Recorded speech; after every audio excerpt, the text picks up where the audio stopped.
the immense wind blowing the screen door wreckage against our window in the living room. Rob has shown up. Hello, Rob. Oh shit! Governor Ratcliffe looks like Waluigi's dad.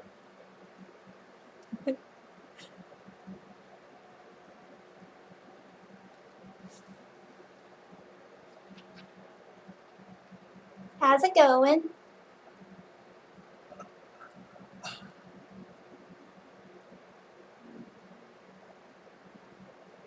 Oh my god. Huh.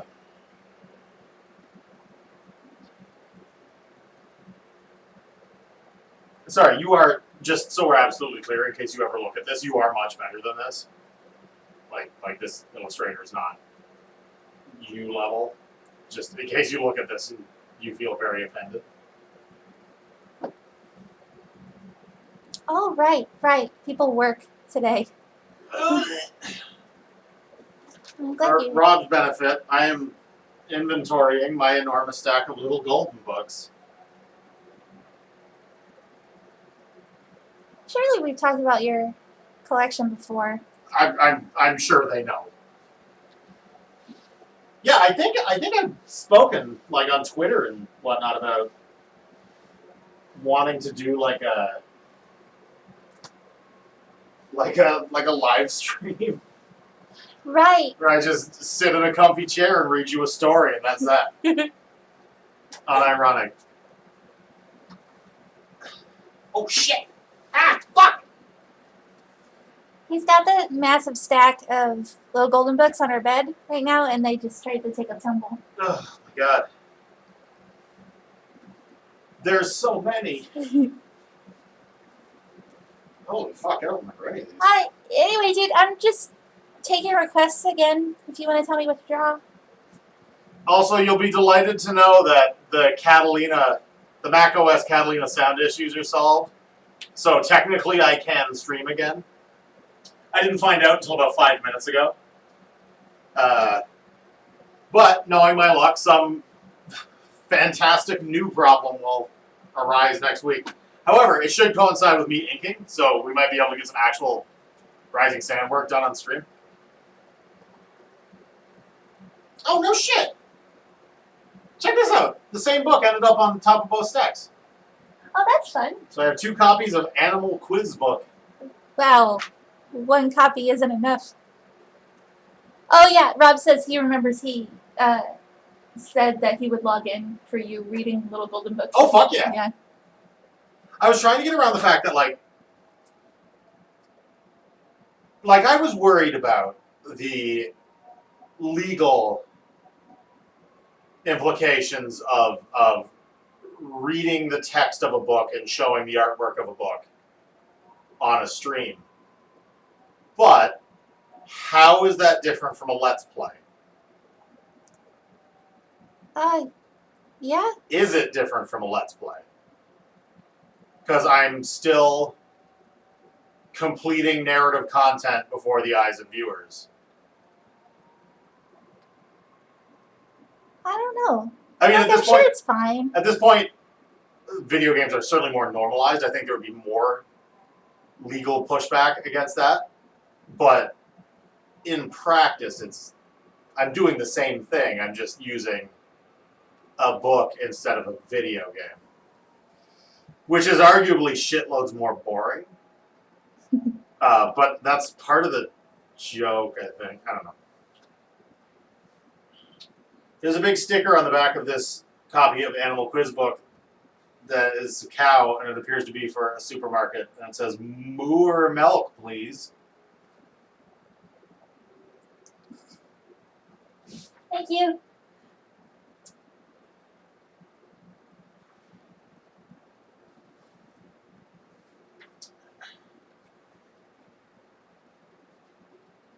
Whoa, okay.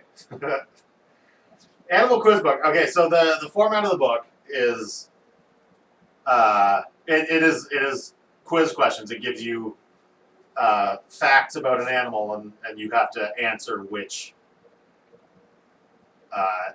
animal it is. And the difficulty of the questions seems to vary wildly. Okay, question 1. What animal lays eggs and has a bill and webbed feet like a duck, but has a flat tail and fur like a beaver? Okay. That's a platypus. Yes, that is the first question. The second question, what kind of cat has no tail? What is that? Minx? Minx? Is it Minx? Oh, wow. Okay, maybe I'm just dumb. It's the Manx cat. Manx. I actually didn't know that. I've never heard of this kind of cat before. Really? That is an incredible difficulty spike as far as I'm concerned. Because the next question is, what animals sleep all day hanging upside down? A possum. The answer was bat, but yeah, I guess that's also okay. true. What animal can swallow something wider than itself? Python. They say snake, but yeah, then python is snake. Interestingly, the artwork. Oh yeah, Rob answered bats. Oh yeah. Oh, sorry. I should be doing these slower so the audience can participate. The question segment of each piece of artwork shows like a wrong animal. So like for what animal can swallow something wider than itself, there's just a pig that has clearly eaten too much. Oh no. What animal can carry something 50 times heavier than its own body? Over 50 times? It says 50 times. But Well, I thought ants were 200 times. yeah, that's what I was going to say. The Yeah. answer is ants, but I thought ants could do way more than 50 times. Well, I mean, how old is this book? 1983. This printing is 1983. I don't know if it's... no, it appears to be 1983. Rob's on a roll with these answers. Yeah. Yeah, Ty's saying 1983. Except for Manx. I consider these pretty... Like, nobody can congratulate themselves too hard yet. What animal can change color? That's the whole question? Well, I guess in this case, default to the most pop culture one. Known for changing color. Yeah, the chameleon. Yeah!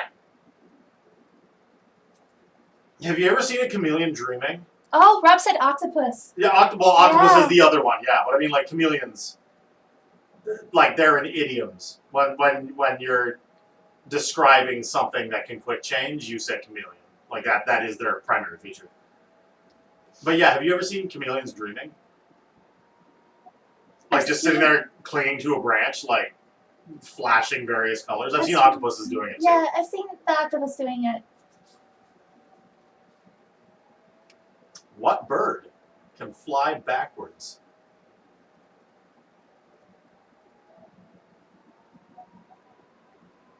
They're starting to get a little bit harder. Vulture? No. Hummingbird. Hummingbird. Yeah! Rob. Was that Rob? That was Rob. Rob's winning now. Wait, did Rob answer Manx? Rob answered Lynx, then corrected himself. Oh, I Yeah. see. Well, shit, Rob's beating your ass. Oh, then. dang, it's Omar. Omar, we are reading from one of Ty's little golden books. It's the Quiz of Animals. No, it's the animal quiz book, the dumbass. the animal quiz book, dumbass. This That's its whole name. is a very Canadian question. How does a beaver signal danger? It thumps its tail. On what? The wood. It drums. No, you're wrong, you idiot! No, it does it on their. What does it do it on He then? slaps his tail in the water. Oh, neat. Yeah. Okay. Did Rob get that one? He said slapping tail. Well, half point. You each get a half point. Rob's still beating you. though. See, Omar said slaps a trunk. See, I thought that they would smack their No, their their tails. dams. Their tails are horizontally. So they're not going to do it on a Well, tree. no, I thought they would slap it on their dam and be They like, do it on the goddamn water. yo, knock, there's danger. No, they do it on the. Well, they do it on the water. they do it on the water, apparently. I've seen it happen. Don't you tell me it didn't happen. I saw it happen. You That's a little Star Trek 2009 for you. It happened. I saw it happen. Don't tell me it didn't happen. What is the largest animal in the world? The whale. Which Blue, whale? The humpback. Nope. Blue whale. Yeah. But unfortunately, I had to record a wrong answer for you. You know what?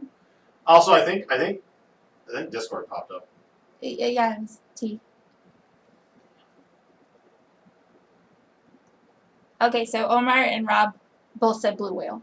Well, then they're more right than you. You know what? Sick of your shit. I'm right about everything. Oh God. What? T got injured at work. Oh no! What? Because of the shitty cost cutting. Oh, you can read it.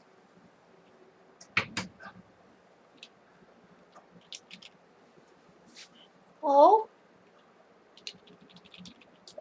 For those that are with us, T is fine. Yeah, she's okay. Yeah. She's just. I hope her toe isn't broken. Yeah, me too. Actually, I should. Well, actually, it's hard to tell if toes are broken. At least we're in Canada land. Mm-hmm. Right? I think whale sharks are so damn cool. I'd love to swim with them. Whale sharks are spooky. No, they're wonderful. Oh yeah, we're ramping up the questions here. What animal sometimes wears a hat to keep cool? And oh, okay, this blows it. They had to go and make it too easy. What animal sometimes wears a hat to keep cool and sucks up water with its nose? You. Yeah, but who else? Elefante. See, if they had just been like, who makes a mud hat? Who makes a mud hat? Who makes a mud hat? You. Then it would have been like, what? Yeah, it was an elephant. Rob, did I miss your what's the word? What is the word I'm looking for? Request? Also, if you don't have one, we can jump to Omar, or I can keep noodling this doll, whatever you guys want. I didn't know about the hat either. I didn't know they made hats. Yeah, they do it with sand too. That's awesome. Actually, I think the sand might be a bathing thing. We need like a big pachyderm type character. I don't know, but they do suck sand up with their trunks and like blow it on themselves. Okay, yeah. I think it's a bathing thing more than a keeping cool thing. Because sand would probably be very hot. What animal carries its baby on its back when it swims?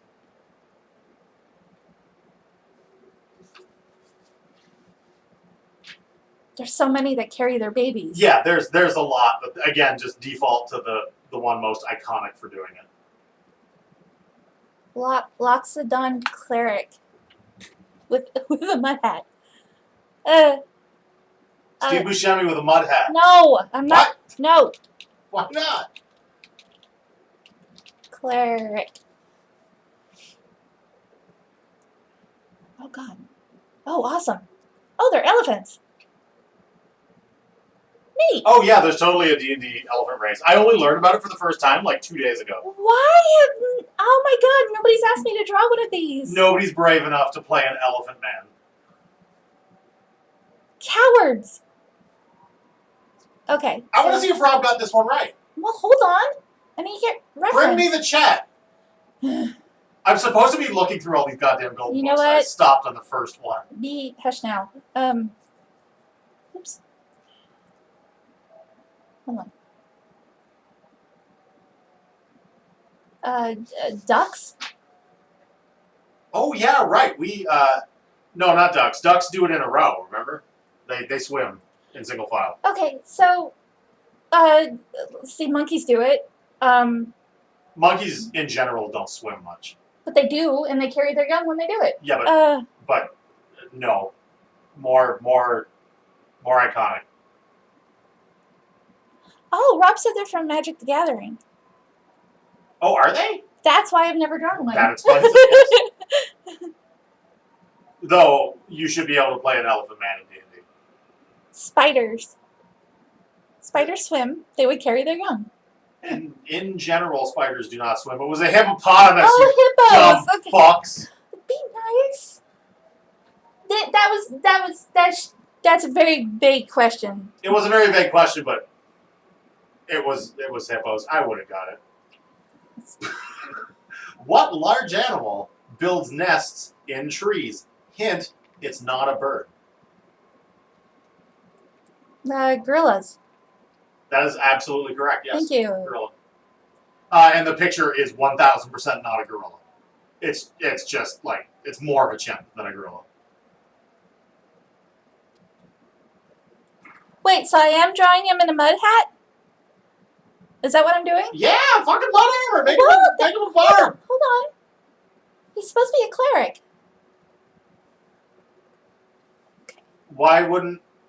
If you're He's part, got a hat right there. if you're part of some like fucking primitive sun cult, and all you've got is like sticks and fucking coconuts and shit, mud is acceptable. Not every cleric has to be a fucking white robed, saucy pants, gold sceptered. No, he's actually really cool. His tunic is it's like an open side tunic, and it's green, and he's got like silver armor on. Yeah, I and can it's see like it's like really cool. You know what? Look at that.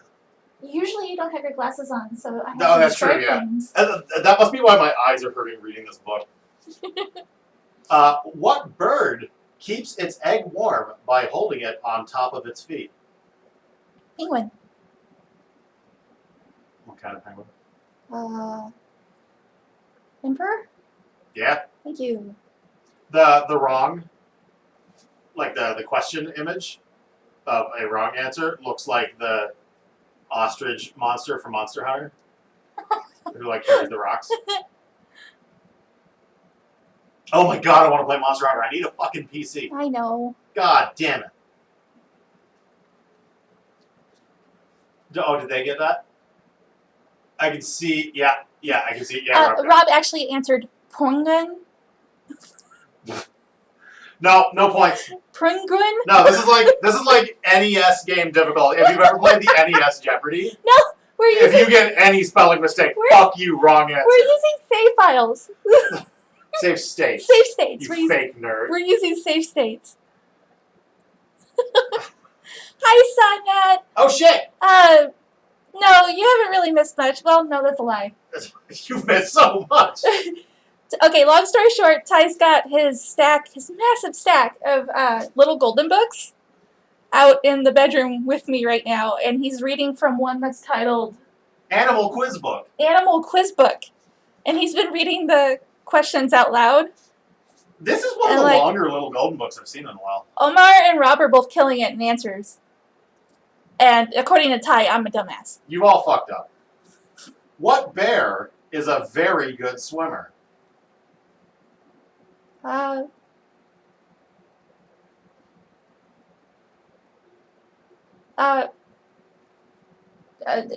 Grizzlies. Well, I mean, obviously bears can swim, but like, what's the one that swims? Black bear? Which is the one where you go to the zoo and like their Oh, pen is polar bear, right. mostly water. Yeah. Polar bear, idiot! Oh my god. Did they get it? Yes, they both got it. Okay, good. You're losing. I'm half listening to you. Yeah, I understand. What animal hops on its hind legs and, if that wasn't easy enough, carries its baby in a pouch? In a papoose. That's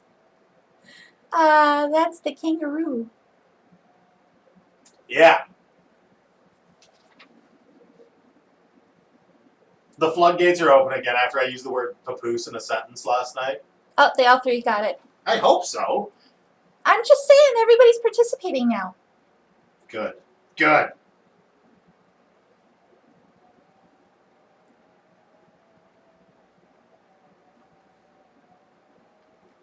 How is everybody's Christmas? If y'all celebrate the Christmas.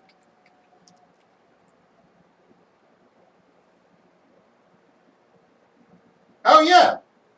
Happy holidays, everybody. Right, there's a whole holiday thing happening. Christmas came and went, and I'm done. So it's just back to normal for me. Ooh, wallaby. What about a wallaby? Wait, no. Wallabies, do they... What? They don't hop. They don't hop. They don't hop yeah. on their hind legs. But yes, they are marsupials. You are forgiven, Simat. I think fixing your email is a little more important. Oh, nice. I don't think it snowed on Christmas here. We're supposed to get like a whole bunch of snow either tonight or tomorrow. Aw. This one's okay. The questions are starting to get surreal. This one is like it's starting to cross into like urban legend. Oh, What breed of dog was trained to rescue people? I mean Saint Bernard, but like that is in history. No, it is. I mean, I know they've done it, but I mean, lots of breeds of dogs have been trained to rescue people. Yeah, but that's the famous And one. then the whole thing. Okay, fair enough. You're using my logic against me. You get an extra point. Oh shit. If I recall correctly, though, the brandy thing is like kind of mythic, Yeah. like the barrel around the neck, which is of course in this image. Everybody got it. Well, then I'm a dumbass. Yes. Luckily, I'm not participating. I'm the MC. Okay, get ready for this stupid bullshit. What animals live in towns?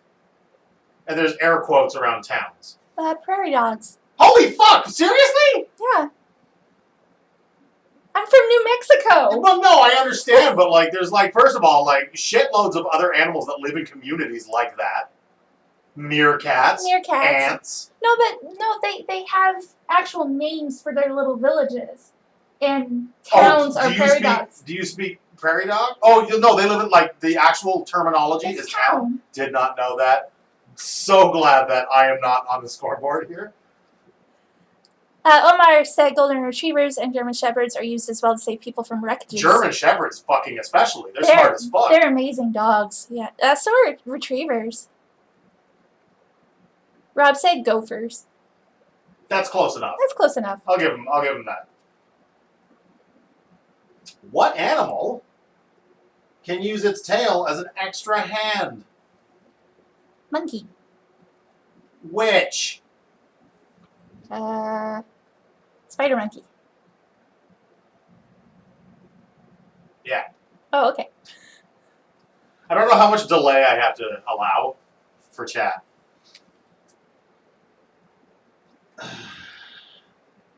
A capuchin? So what? Do capuchins have tails? They Capuchin. Cappuccinos. Cappuccino monkey. Capuchin? Which one is Capuchin again? I know I've heard David Attenborough talk about them before. I'm just trying to remember. The really cute little ones with the little... They have like little... They're the ones you see in movies. The Pirates of the Caribbean monkey. Yeah. Barbossa's monkey. Yeah. Do they use their tails for like swinging support? I didn't know that. They're fucking adorable though. What animals wear special coats in the winter? Horses. Did you mean that in terms of like man-made coat? No, they grow woolly coats. Yeah, see this one's kind of a lightning round because even the official answer is just like a whole bunch of animals do. Snowshoe hare, the ermine, the ptarmigan. Are ptarmigans extinct?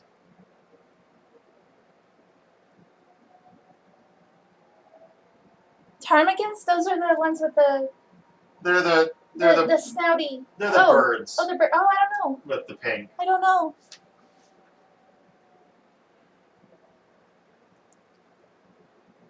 So What was the question? what animals wear special coats in the winter? Oh, okay. Let's see. There's like a dozen correct answers for that. Yeah. Omar's like cats, dogs, etc. Sai said They Arctic even animals. Rob said bears. It looks like specifically for the purpose of this book, they were looking for the ones that grow like the white coats in winter for like camouflage. But This question's vague as fuck, so just yell an animal and you get a point. What was the answer? The examples they gave were snowshoe hare, ermine, and ptarmigan, all of which Oh, okay. grow specifically white coats, so they can't be seen against snow. Oh, all right. But they also say, and some other animals. So, fuck it. Whatever. All sorts of animals do that. The last question is batshit, but because I think it's hard, Jen will probably get the answer immediately. What animals build cities, wear special coats and hats in winter, and have no tail? Humans. That was actually the correct answer. Okay.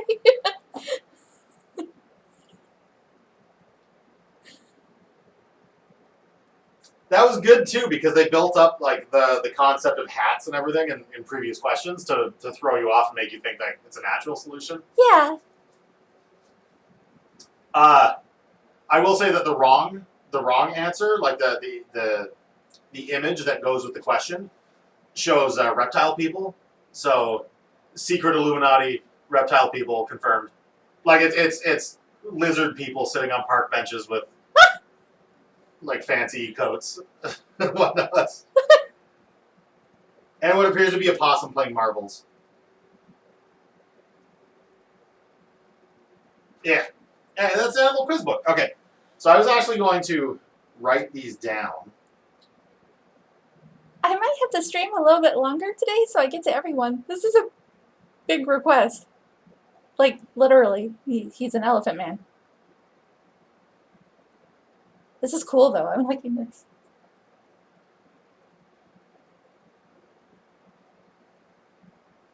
Autocorrect, when I put I and then the word you, and I type the word love in between, why would you think I meant live? Why would it think that? Why would it ever think, oh, I live you? Fuck you, you stupid ass piece of 2012 technology. Yeah, I'm thinking about it. I'm thinking about it. No, to be fair, oh, mine is 2012 as well. Or maybe it's 2013. I don't know. I don't know. Yeah. I'm using the Samsung Galaxy Note 2. If you're keeping track, we're on 11.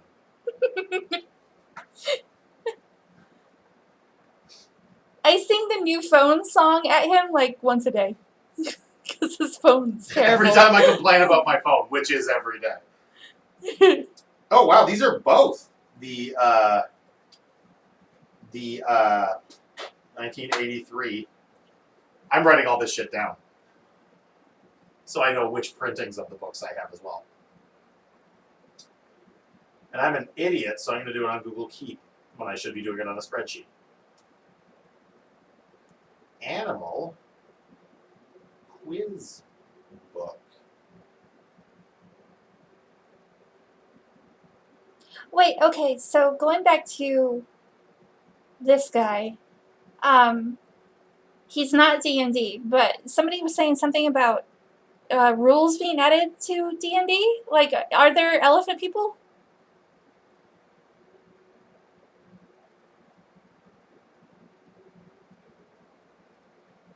I'm sure if there isn't officially, somebody's made a module for it.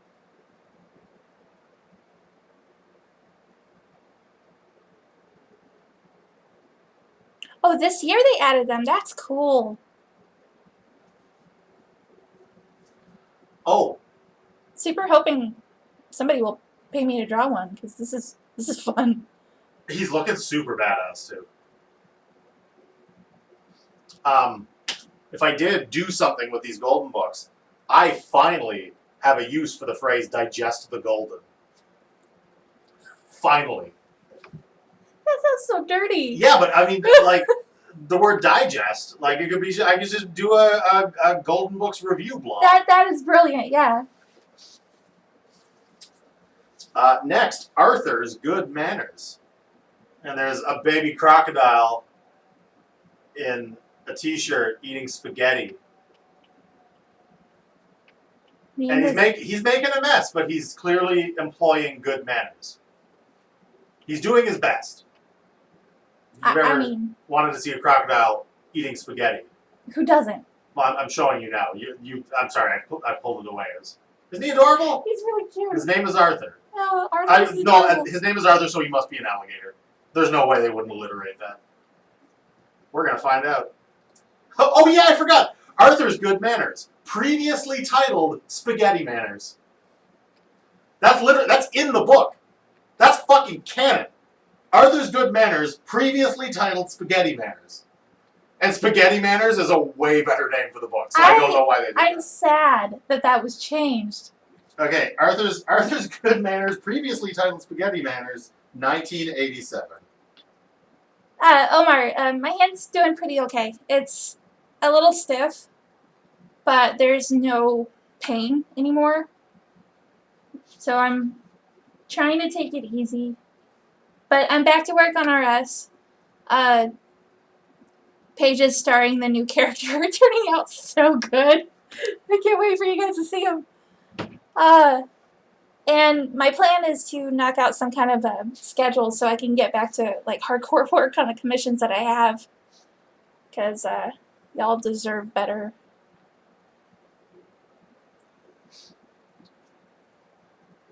I'm not going to read this whole book, but Arthur's Good Manners, previously titled Spaghetti Manners, begins with Arthur blowing bubbles in his milk.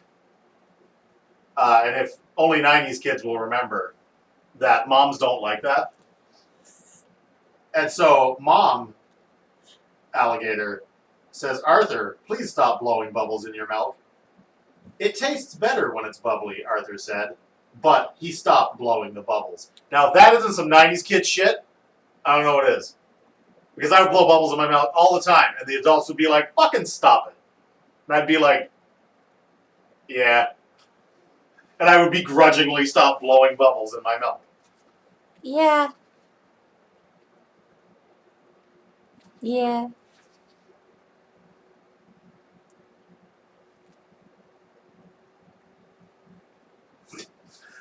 Oh god, I just want to read all these fucking books. Okay, this is to a point where I don't feel bad moving on to something else for the moment, but this is crazy awesome. I love drawing this guy. Next we have Hansel and Gretel, She says, continuing to draw on him. Okay. a classic. Oh, 1954. oh dang. I mean, if it's just a basic... Like, that's its actual... No, this appears to be Okay. 1982, but the original is 1954. But, like, if it's just, like, a bog standard fairy tale that isn't licensed, like, it's gotta be one of the old ones. Yeah. Omar, do you have a... I'm losing the word request so bad today. I don't know what my issue is. I'm It old. doesn't want to be found. You're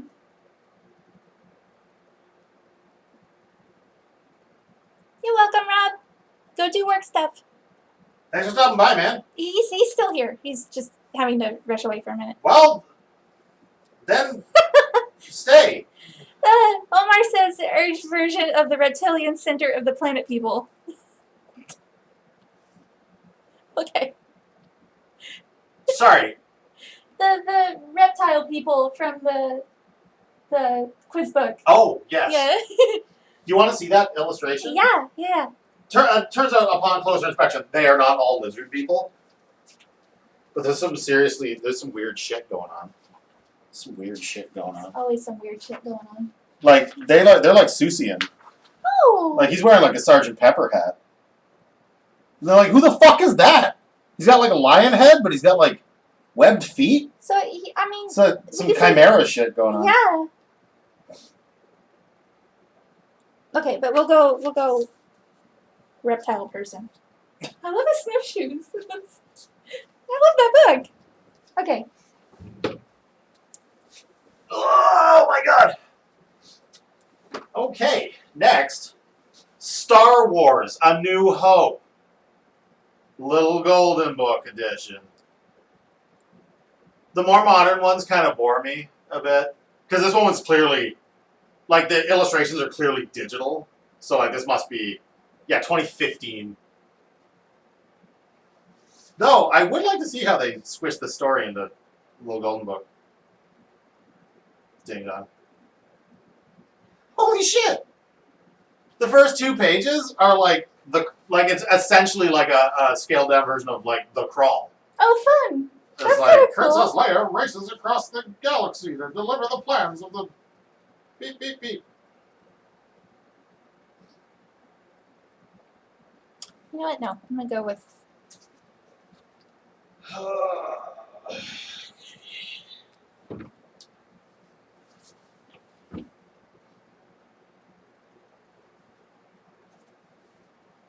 I want to separate all the cash grab licensed ones away, but I don't want to have to put Sesame Street in them. Okay, maybe you can go originals, Sesame Street, and then other licensed bullshit. Oh yeah, Because yeah, that's Sesame good. Street is so wholesome and pure and part of like the Golden Book experience, like with some of the monster at the end of this book, and like all the Grover shit and stuff is like so. It's more legit than your average licensed one. So maybe I'll make 3 pilots. Anyways, Star Wars: A New Hope, 2015.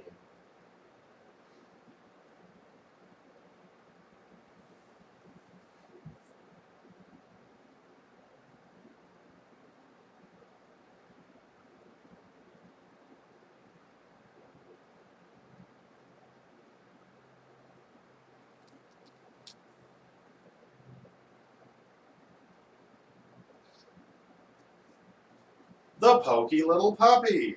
You moved on. You moved on so quick. What? I'm not stopping to read. I'll read Star Wars later. I know I have like probably 3 or 4 copies of the Pokey Little I Puppy. think we have 3. I know I have one that's like falling apart. This one's in beautiful condition, and it is from 1970, That's great. and it looks and feels brand new. The original is from 1942. I would love to see a 1942 edition of this book, Right. because this was one of my like toddler faves. Sorry, who are you drawing again? One of the lizard people, but as an urchin. So I've decided he works at a restaurant and he sells those weird chicken lizards that I draw every once in a while. Nice. Okay, Pokey Little Puppy, 1942. No, sorry, the Pokey Little Puppy.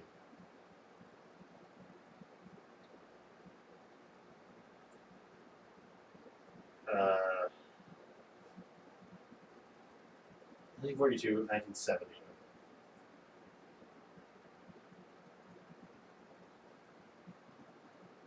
1942. Okay. Walt Disney Pictures presents The Rescuers Down Under.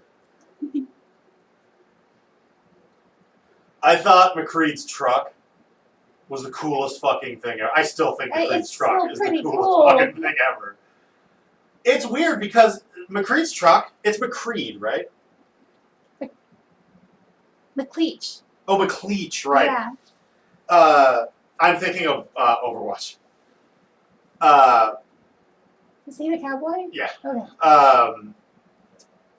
McLeach's truck looks specifically designed to be like a big box toy. The way it's got wheels and it's got treads and there's a big cage and a big like Canadarm that swivels around on top. Like it looks like it's meant to be a playset. Yeah. I watched the shit out of that one as a Me kid. too. I don't remember much. Like I remember Joanna and the Eggs, which is the Joanna's the best. cutest thing. I remember there's a big bird, and Marabute. the kid looks like the kid that's in every movie of that era.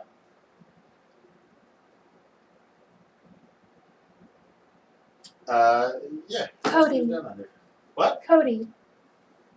You remember more about this movie than I do. No, I that was one of the ones, like, my copy of Holy shit! the VHS. Holy shit! Okay, so Walt Disney Pictures presents The Rescuers Down Under, A Little Golden Book, was adapted by Michael Teitelbaum. Now I know. What? Do you know that name? I do. Why do I know that name? Michael Teitelbaum is the author of the novelization of Donkey Kong Country. That's amazing. Holy shit!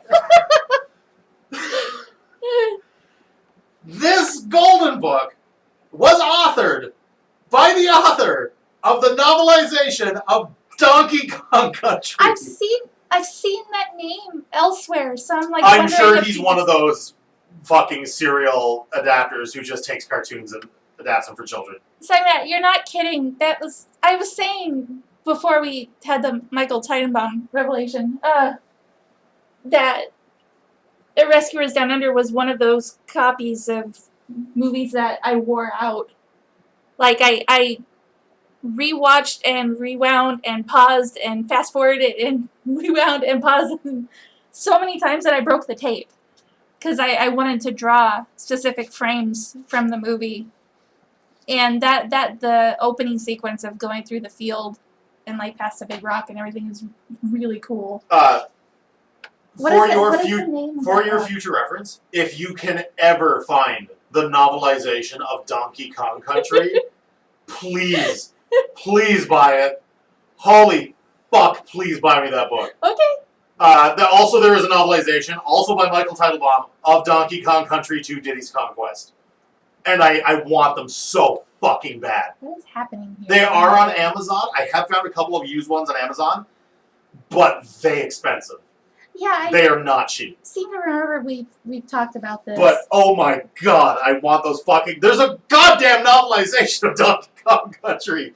And you fucking know, it reads like, and then Donkey and Diddy found a strange barrel with a bee on the side, so they jumped into it, and suddenly they found themselves collecting letters that spelled Nintendo, and it's probably the most batshit... I want that book. We'll Give me find that book. We'll find you the book. And any books related to the fucking television show. Because that television show is a fever dream. It's huge in Japan. There was figures and a board game, and I think there was a collectible card game I think we've talked about that before. for the Donkey Kong Country television show. It is a very bad show. Anyways, Disney's Beauty and the Beast. I don't remember the art being very good in that one. The first 1, 2, 3, 4 pages are just the stained glass stuff. Oh, wow. It's kind of cool. I mean, it's not great. It's not as good as the ones in the movie, but stained glass is hard, so kudos. Like getting those nice geometric shapes to also look like what you want them to look like is not an easy task.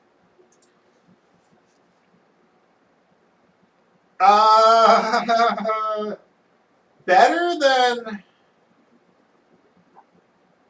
than Pocahontas. Not great. Like, Belle's a little bit off model.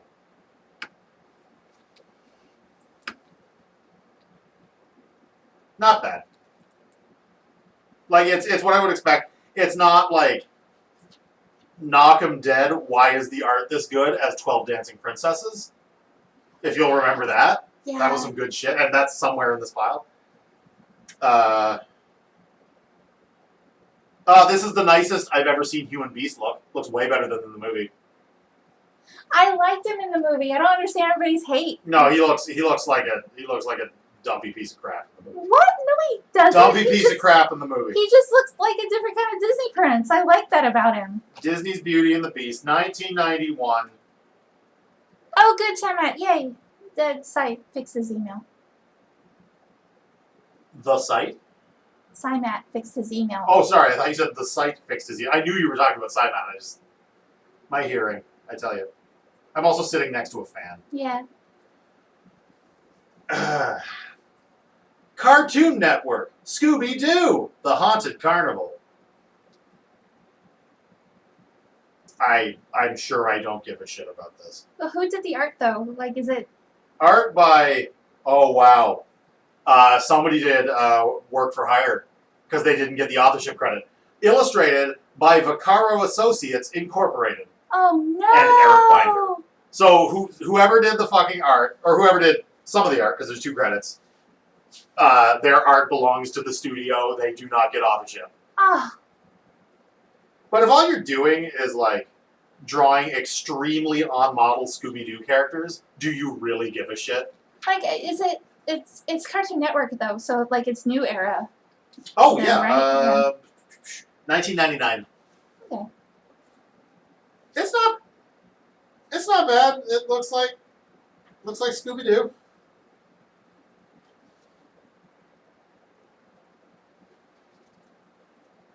It's got that faux cell thing going on, that like what I do with RS, where there's like a little bit of like Vaseline on the lens, where if you're looking at it close, like it almost looks like it's cells. I feel like that's got to be an accident, but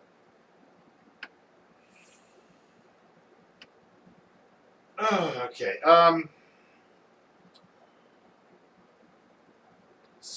Scooby-Doo, The Haunted Carnival, 1999.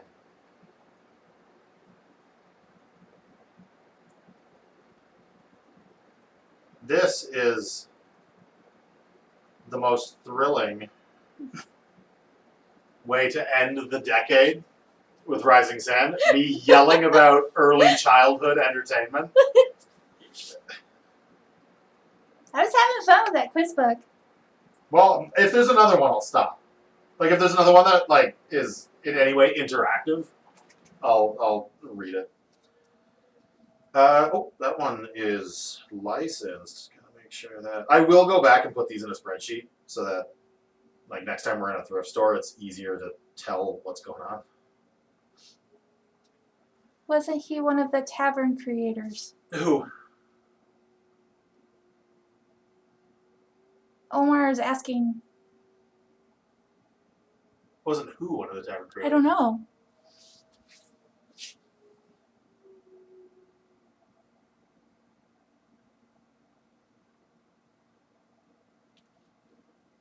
I burn through topics so fast, I don't remember saying a name.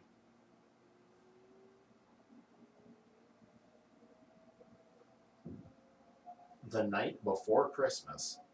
This one used to belong to someone named Katie. Oh, I love it when they have names in them.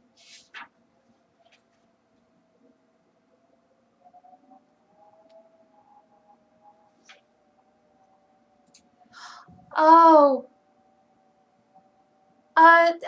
Mike, what's his name? Young Bluth. No, we were talking about him earlier.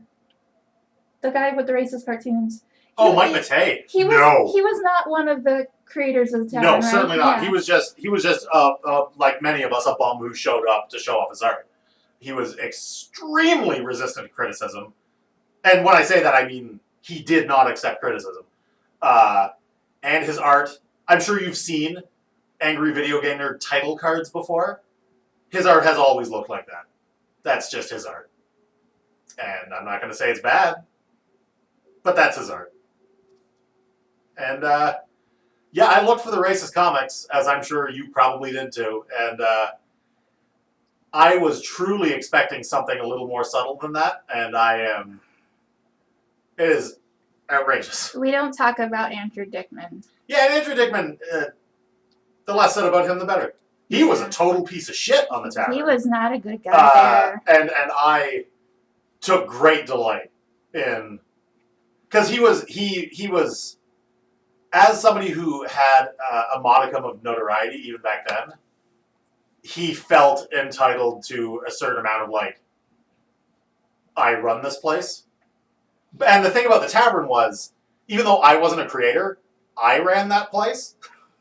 It's true. I was clearly like the unofficial. That's what I said in my tweet. I said I was the prime minister of the tavern. Like, yeah, I was not one of the creators, but I was the one everybody ran to with their problems and shit. I wasn't even a mod, but like, I was the mafioso head of the tavern. We were there when it was like brand new, and Yeah, I was we there were- pretty much from day one. Yeah, same.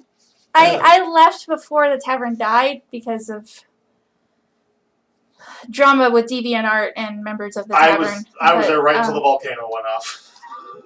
But I was gone for a while, but I came back. man, I'm so sad. I hate that. I wish I could have. I stayed. It was Manotech that brought me back. Manotech, yes. It was Manotech that brought me back. Quick question. But yeah, no, I'm not getting into. Andrew Dickman allegedly did a sex pervert. Not allegedly though. He. Oh wait, no. Sorry, excuse me. He admitted He to did, it, yeah. but takes issue with how it is portrayed. I don't want to talk about him. And I don't want to talk about him, but his victim posted a very long thing, and since the Me Too movement hadn't happened yet, he lost like 40 Twitter followers, and that was that. That was his punishment. This guy is cool. And he bitched even about that. And this guy's awesome. Yeah, I like him. Lizard people don't exist in Urge, but we should adapt this guy. Yeah. I like him a lot. Also, that's like hair, not feathers. Like, I wanted to give him. No, this is great. I love it. Man, you're knocking these out of the park today. Yeah, I like it. Quick question. The Night Before Christmas is copyright 1987, Okay. but the illustrations specifically are copyright 1985. But the book is copyright 1987, so I should put that, right? I would say the book copyright goes. Yeah. Omar, good request. I like this guy a lot. I totally agree with Ty. We should probably make him fit into RS somewhere. Not as a lizard because lizard people don't exist, Lizard but people don't exist in RS. Simat, if you're still there, it's your turn. That does give me a good idea for a BTS though. Ooh, Races that didn't make it into Rising Sand. I'm gonna write that down because that's amazing. There are like a couple of sketches of like more insane. The thing with Rising Sand is like, for all the weird shit going on, I have mostly mundane ways to explain all of it, even as it gets weirder, and it's going to get way weirder before the end of Act 2. There's not a lot of weird shit, so like the weirder races, like RS's equivalent of like goblins, Yeah. like they just didn't end up. Yeah, Omar. I mean, I don't follow everyone anymore because we just, we fell out of talking with each other, and like Mike. I can never say his last name. Now you want his name? Youngbluth? Him. Jungle Book? Jungle Book. Mike Jungle Book? Mike Jungle Book. We never really like talk, but we were pretty pals. But like, he moved on to like different art that I just didn't. Last I heard his name, he helps or has helped in the past on New Frame Plus. Yeah. That like really good YouTube show about like game animation. So I think I think he's still like heavily involved in games, which, which is great. Every game I've ever heard him working on though was like critically bad, awful. Oh, that's fun. What? That's a fun request. Sai says RSFI a superhero like Spider-Man or Green Lantern. Oh fuck yeah! Yeah, that's awesome. That's a great idea. Okay. Oh cool. Well, I don't know. What's a superhero that, like, I don't give a fuck about superheroes, so it makes it difficult. The supervillain I like the most, and you shouldn't do this because it's too obscure. I love Eclipso. No. I think Eclipso is fucking awesome. And specifically, I like 90s Eclipso, where the Todd McFarlane was real, and they were just like, put blood everywhere. Just fuck it up with blood. No, let's go. No, make it like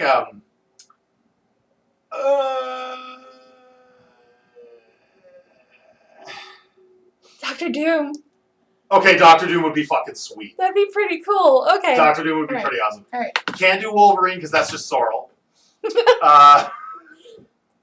No, Sorrel smoking a cigar. So I brought up Doctor Doom, so I'm gonna find some reference of him. No, Doctor Doom. Doctor Doom. I love Doctor Doom. Me too. If they would put Doctor Doom in the MCU, but make him like his best comic book portrayals, where he's hammy as fuck and like kind of comic relief because he's just so into himself, like I would give a shit about the MCU.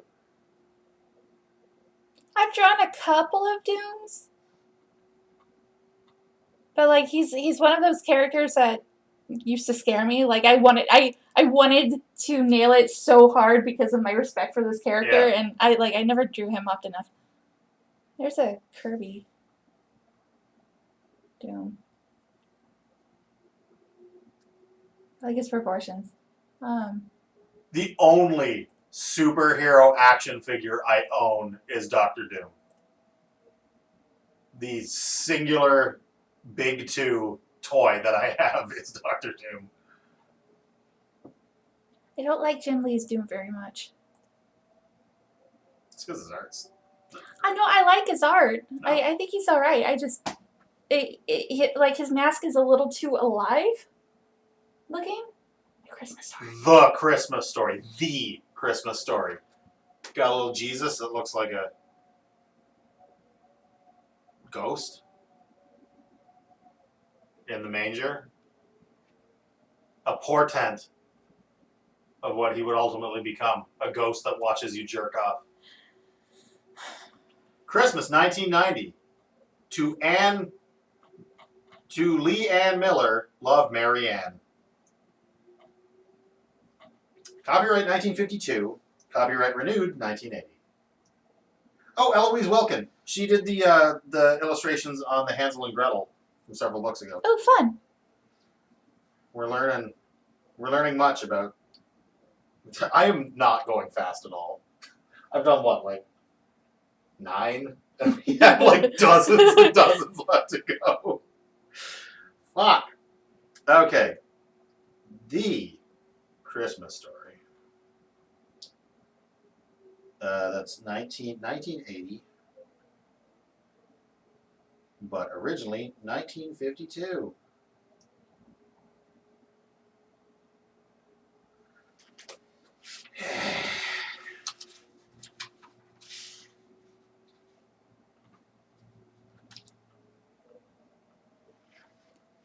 Okay, so if I RSify him, I'm thinking probably something close to like Templar armor. I guess I need like a good view of his face. Square eye holes, and then you get that mouth that kind of looks like a speaker box kind of thing. This would do. Yeah. This is Mary, a girl of Galilee. She lived long years ago, but such a wonderful thing happened to her that we remember and love her still. Now, first of all, this Mary looks very like American settler. And this Galilee she's apparently from, like, I don't know how many beautiful rolling green hills with oak trees there are in the Middle East, but that seems a little anachronistic. I still post a DA every once in a while. I thought you post everything to DA. Not everything. Like I post every week pretty much because of RS. It's always just a preview image. Oh! But like whenever I remember to post not RS stuff, like it's not very often. What are you owing? Do people want the comic to update on New Year's Day? The reason I ask is because if so, I got to put the high res up of that today. And you guys are only getting an advance by a couple days. Because we were originally going to post on New Year's Day, and then we decided not to. And then yesterday I was like, hey, you want to just say fuck that? So I don't know, whatever you guys want. You guys are the ones to ask. Joseph is a ginger in this one. Look at this pale fucking Irishman they got for Joseph. I think you should put that book away. He's white as a goddamn sheet and has red hair.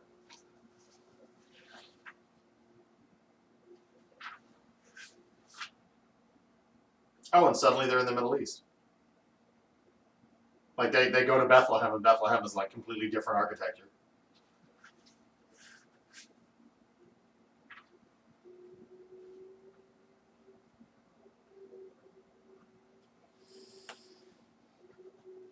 Oh, I'm sorry. You want that fan on to block out Colby's. I can't listen to her lick her ass. I can't do it. Okay, The Christmas Story. Or did I already do that? Oh my god. Okay, so this is a mess. Jingle Bells.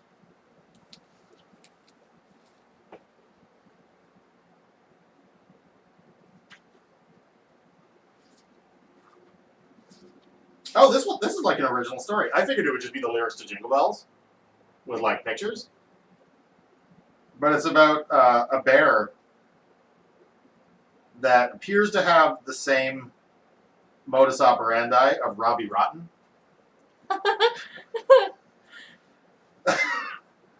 We should have read this. All right. Jingle Bells. That's 1998.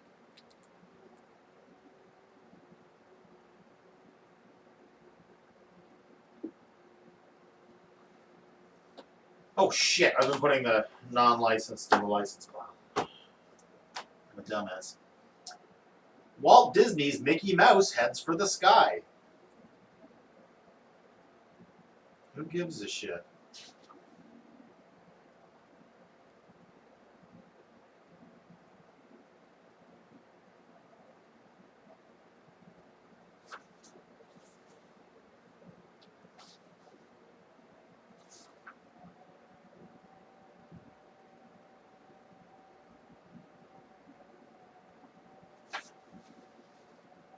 One day, when Mickey Mouse was driving along in his car, a plane whizzed by above him. Gosh, look how fast that plane flies, gasped Mickey. I'd like to zoom across the sky too, and I know just how I can do it. I'm going to take flying lessons. Holy fuck. Okay. First, Mickey rushed off to the store to do some shopping. Do you sell clothes for pilots here? He asked the clerk. Yes, we do, she said. Mickey went to the store and blindly asked, do you sell clothes for pilots? Well, See, you can tell that Mickey is just old money because he sees by chance a plane in the sky. Well, cruising along in his fucking drop top goddamn classic car, which probably cost a shitload of money, and sees a plane in the sky and is just like, yeah, I'm gonna do that. And I guess drops the fucking like $40,000 on pilot school. And then doesn't have the wherewithal to know where to get a pilot's outfit, walks into the store and says, hey, long shot, do you have pilot clothes? And they're like, yeah. Fucking Mickey's dad made all the goddamn money, and Mickey's just a fucking deadbeat who just cruises around his, I don't know what kind of car that is, but it looks very expensive. you're being congratulated on your Mickey. It's one of the, not specifically Mickey, but voices similar to that are one of the ones I break out the most often in this house. Living with me is a nightmare.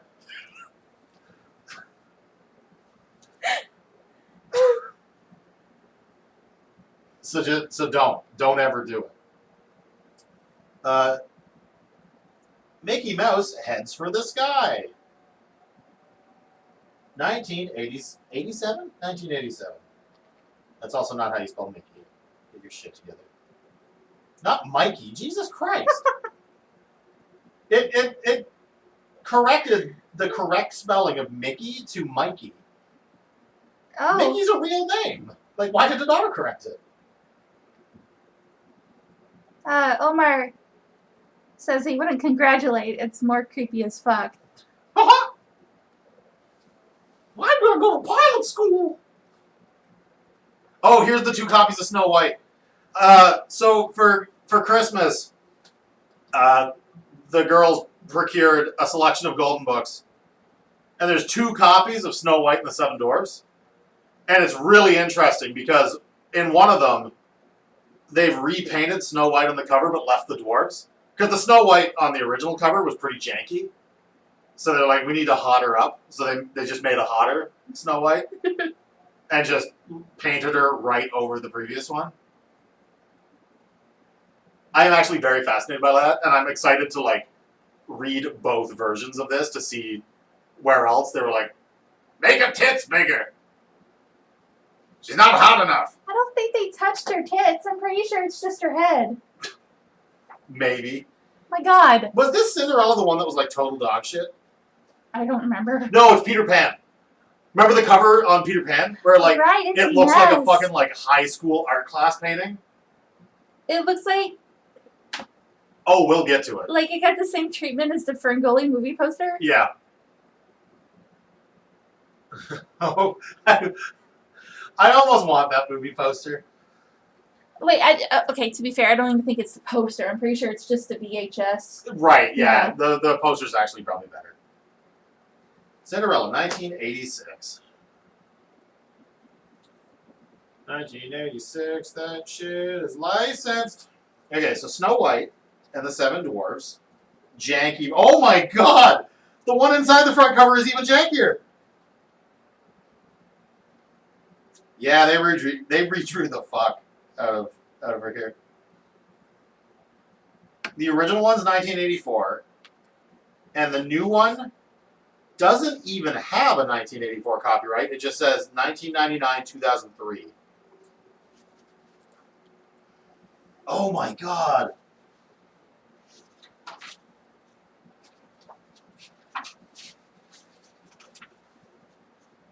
They redrew her face in every single painting. That left everything else? Like, Yes. oh my God.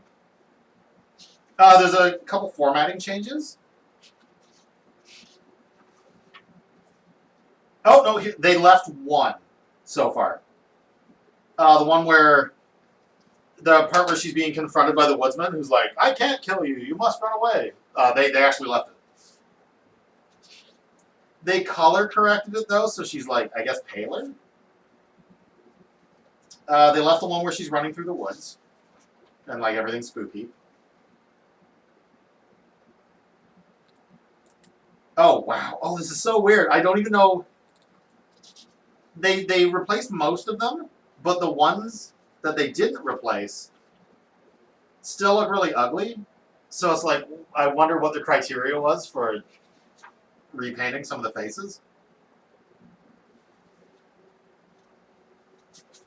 Oh god, once you know too, you can really see, like, it's like Cats.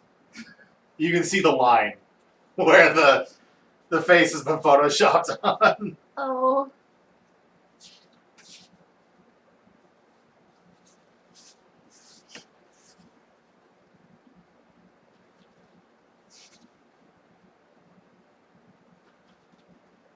Yeah, this is bizarre and I'm loving it.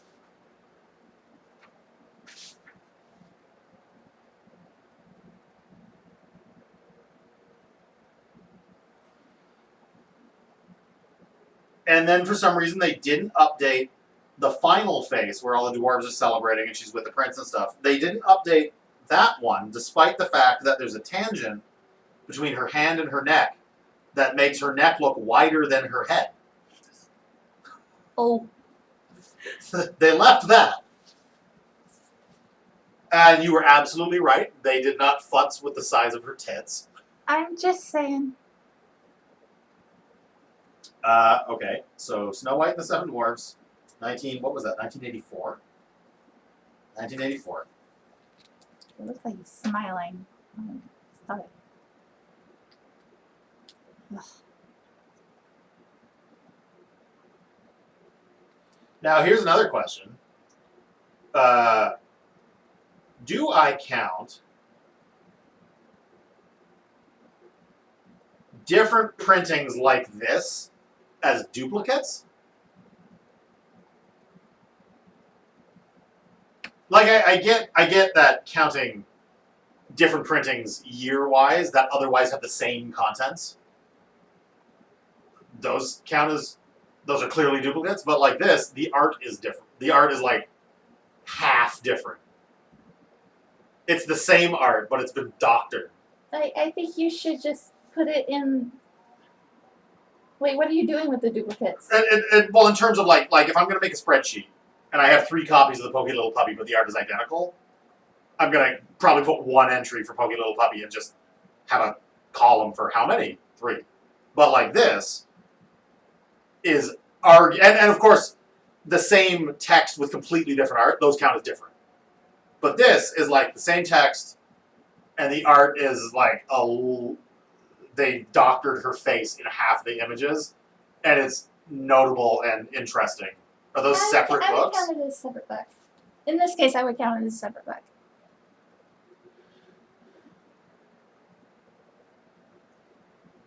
Some people collect retro video games. I collect motherfucking little golden books.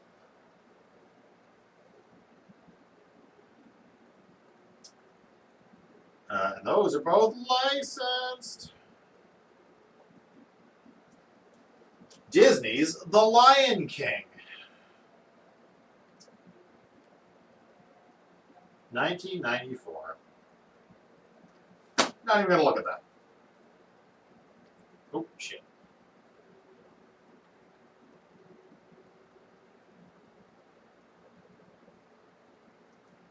These adaptations are like not slowing down either. Next, we got either Woody Woodpecker Takes a Trip or Pooh, The Sweetest Christmas. I forgot that they cut off like Winnie the Pooh, like in the newer like stuff, because Chris had some when he was little, and it was always just called Pooh. That's very strange. Though Winnie is also kind of weird. We have a Heritage Minute all about it. There is no year. For which one? For Winnie the Pooh. There's no year. Oh, never mind. There's a Roman numeral year at the bottom. MCMXCVII.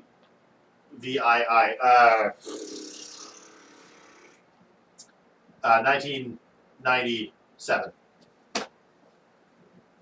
I rock. Because I read Roman numerals. Proud of you.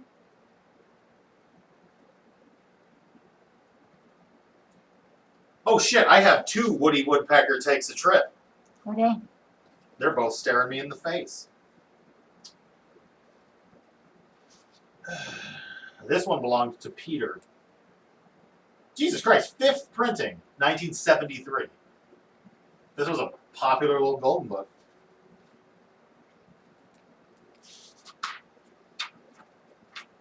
Seventh printing, 1976. Kids couldn't get enough. Yeah.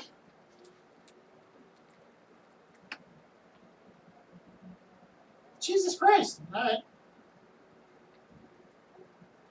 1973, 1976. All right. Woody Woodpecker Takes a Trip.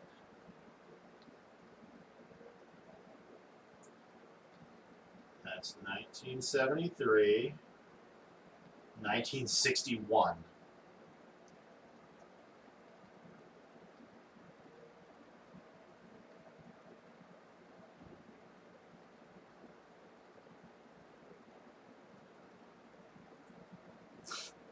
Don't ever let me just be like, oh, I should draw Templar armor and stream again. Don't let me do that. Yeah, I was going to say.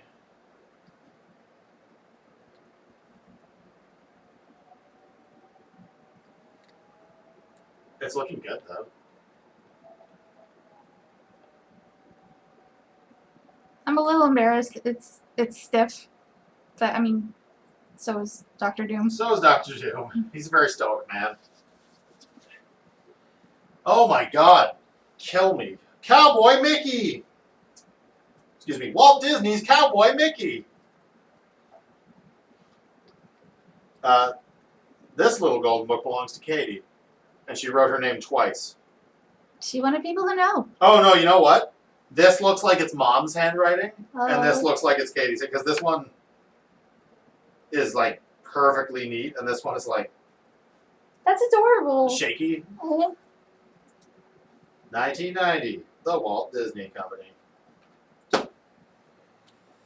It's gotta have the Templar side dangles.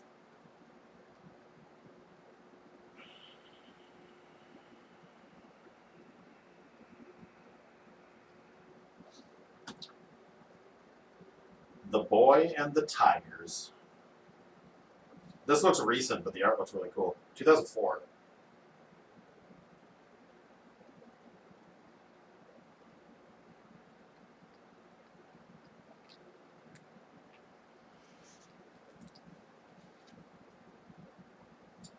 Oh, interesting. Should still have his cape. So, The Boy and His Tigers, which is clearly about like people of color, like dark skinned people living in India. There's a disclaimer at the below the copyright information. Helen Bannerman, an Englishwoman who lived in India for 30 years, made up the story of Little Black Sambo for her two daughters on a long train ride in 1899. For this edition of Bannerman's story, the little boy and his parents have been given new names. I assume so that the black boy the story is about doesn't have black in his name. Is probably one of the reasons they did that. And looking in the book, it looks like they have much more authentic Indian names. The boy's name is Rajani,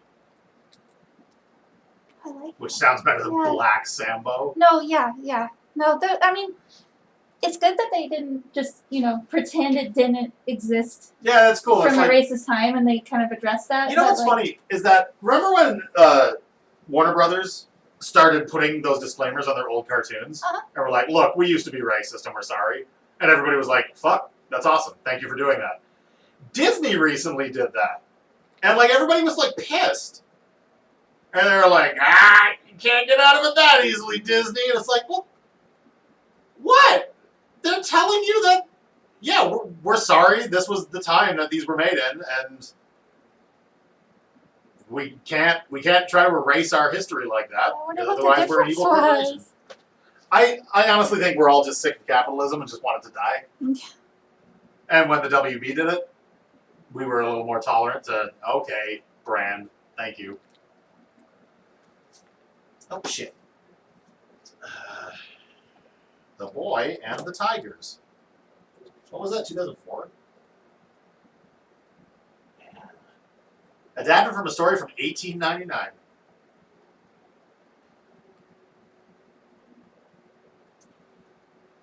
$2004. Not licensed. Ooh, the Rainy Day Playbook.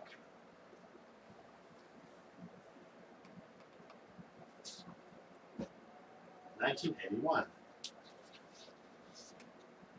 That was fun. A good challenge.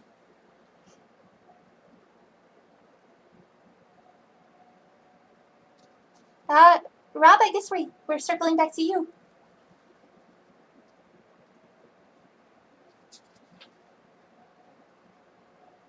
Yeah, honestly, if I wanted to RS him more, he wouldn't have eyes. It'd be like an eyeless mask. True that.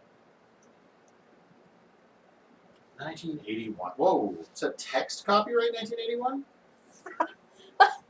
Sorrel Doom Guy. I love that. Okay, Sorrel Doom Guy. Fucking love Doom Guy. On a pile of dead demons. Okay. Doom Guy. Rainy Day Playbook, copyright 1981. I was hoping that one would have instructions on how to make a paper hat, stuff like that.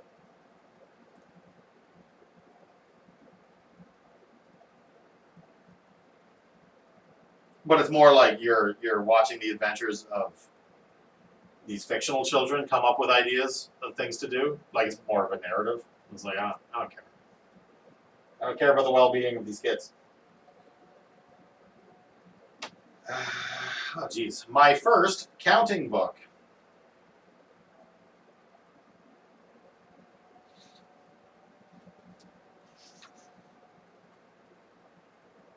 Oh, this one rhymes.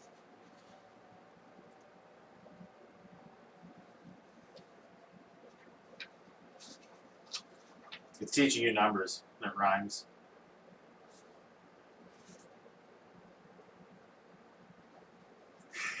This also features one of my favorite things in the world.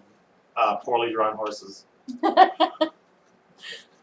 Oh. I don't know if I've ever talked about that, but I absolutely love shitty drawings of horses. Like not like child drawings of horses, but like, you know, horse girls in school. They're always sitting over by themselves and they have the ponytail and they just love horses. And then they draw the horses in their notebooks and the horses are really wonky and shitty, but like they're making a really earnest effort. I love those drawings of horses. DeviantArt is chock full of them, and I love it. The Golden Hour just started. I don't mean to make a weird thing about it, but the lighting outside was normal, and suddenly the entire outdoors has like this weird gold to it. It just went all orangey. Yeah. Yeah. I've never seen that dramatically shift like that. Oh, it's pretty out. I think that's the first time I've seen sunshine in like freaking days. 2 days, yeah. My God. I do not do well during these. It's been couple sunshine months. out for a couple hours. You have just been in I've here. just been in here. Yeah.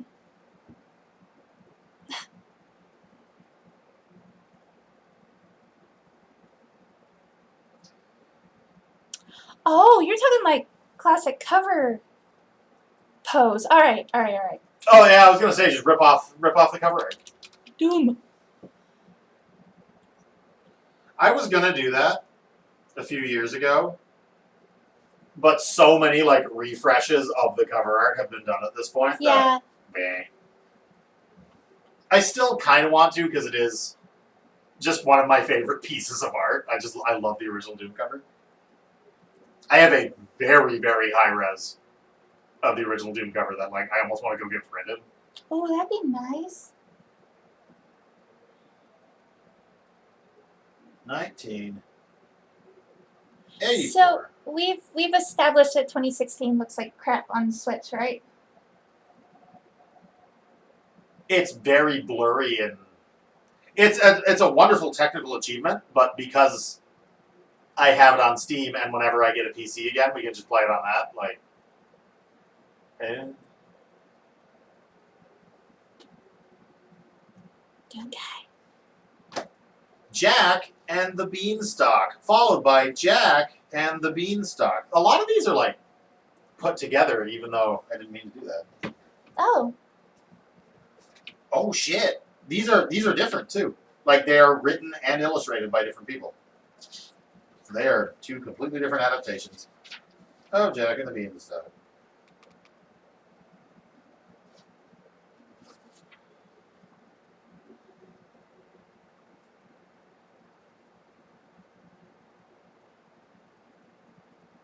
Oh my God, this cover is so good. Doom. I will have you know that my phone just autocorrected Beanstalk to Beans Talk. Beans talk. Phone, you should know this shit. Beans Talk. Which makes me wonder if there's any VeggieTales Golden Books. No, that's too fringe Jesus-y, right? That's too Jesus-y. I don't know. You think we might have seen them by now? I If they existed. feel like I would have seen it, yeah.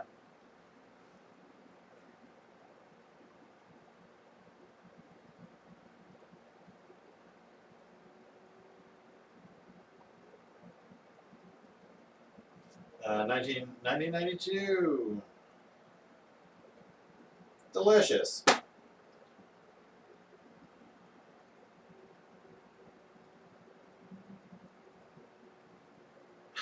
Jack and the Beanstalk. I love it. 1970. Was it 1973. Yeah. Two completely different adaptations.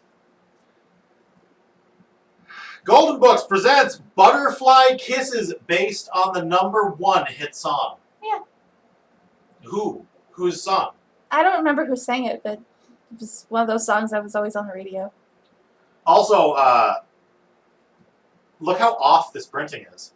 They fucked up Oh putting no. this cover.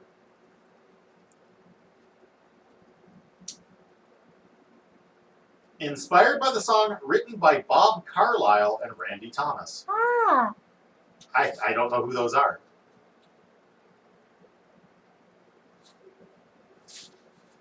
What is with the formatting? Is it off all the way? Well, no, it's just like, what you doing with all this? What's all that down there? Empty space. Don't worry about it.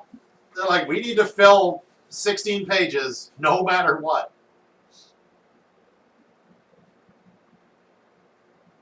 Was this like a hit children's song? Because if the text I'm reading is lyrics, it's fucking nonsense. It's like Raffi shit. It was like,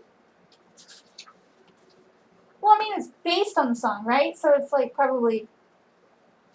Why would they make a big deal out of it unless it wasn't just like a transliteration of the lyrics with pictures? I don't know. And it rhymes, so I assume it's the lyrics to a song.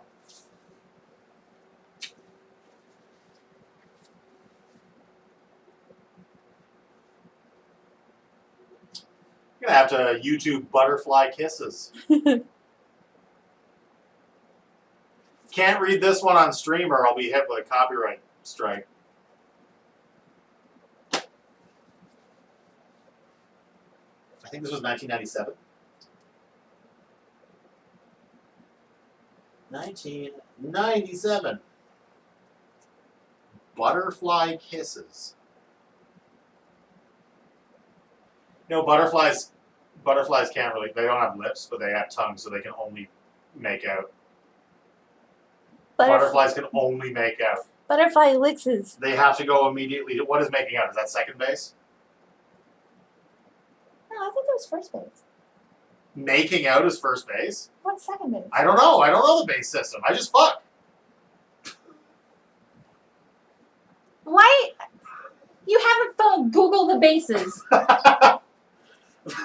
Brooklyn Nine-Nine tells us that old person third base is rubbing butts, which we do often. We do rub butts. So glad this is our end of the year stream. and Eve is asking us on Twitter when a podcast is happening. God, I don't do the bases. I just fuck. please stop. Just That's- stop. That's what you're getting. Stop. Disney's Aladdin, The Magic Carpet Ride. So I assume this is an extended look at Whole New World? Maybe? Also, some kid took something round with an edge, like the back end of a big, thick magic marker or something, and smashed the bejesus out of the cover of this book. Oh Like, if no. you look at it in the light, like, the bump mapping for this book is out of this world.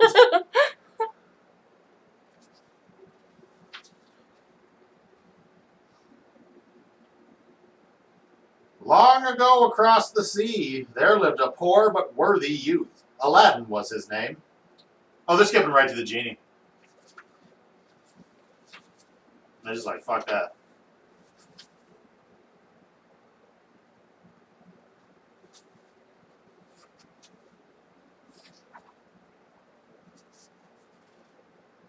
This one's got that weird kind of filter too, where it looks like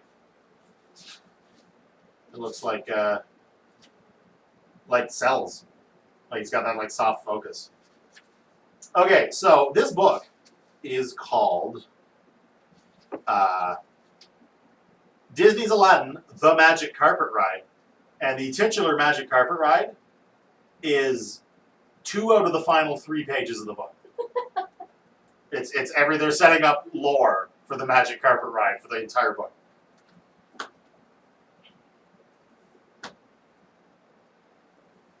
I'm getting nervous. The licensed pile is getting higher than the non-licensed. Aladdin. The Magic Carpet Ride. Copyright. Oh. Oh, they did the Pooh thing where there's no year. MCMXCV. Oh, it's 1997. Yeah.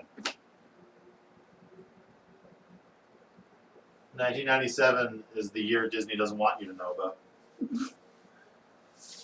Frosty the Snowman.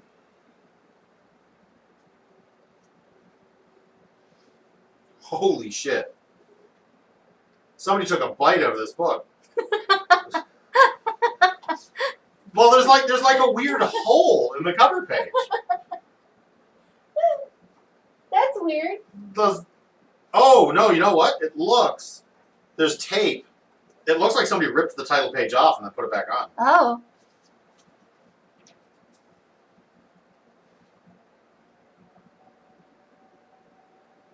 Oh, Rob has confirmed that there are VeggieTale Little Golden Books.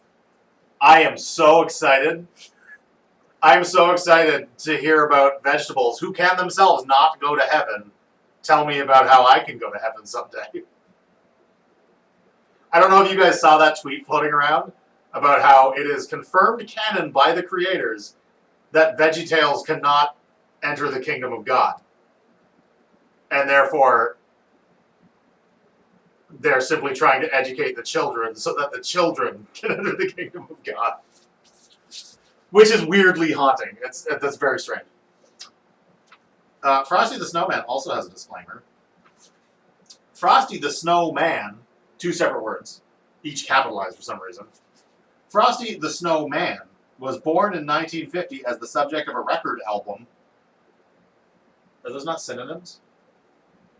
And he soon became enormously popular with children and adults alike. He stars in his own television special, singular, so that must be the Rankin Bass. Yeah. And has made numerous appearances in Thanksgiving and Christmas parades. Unlike other snowmen, Frosty is at home even in the warmest parts of the world. That doesn't make any goddamn sense. 1989.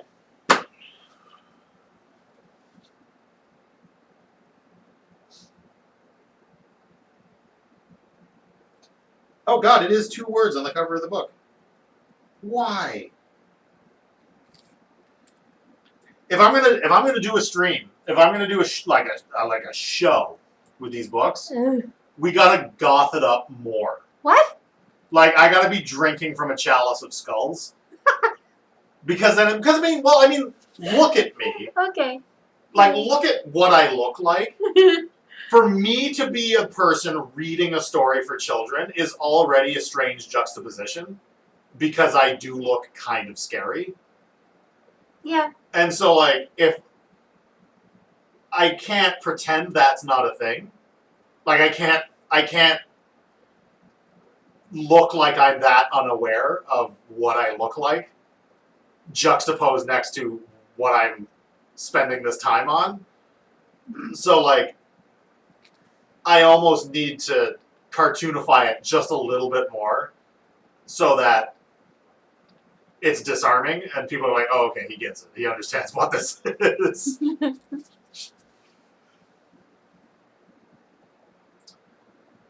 The Sailor Dog. Oh, he had a name. I remember the dog had a name. Oh, yeah, I forgot. The first page of The Sailor Dog. Born at sea in the teeth of a gale, the sailor was a dog. Scuppers was his name. Right, Scuppers. It's like biblically important the way it's written. Well, I mean, he's a dog. They're all good dogs. Born at sea in the teeth of a gale, the sailor was a dog. He's already more badass than me. I'm okay with that. Oh yeah, and he is like hanging onto the wheel of this ship and like, fuck you, Storm. The Simon sailor was a dog. pointed out how quick I was to agree that you're scary.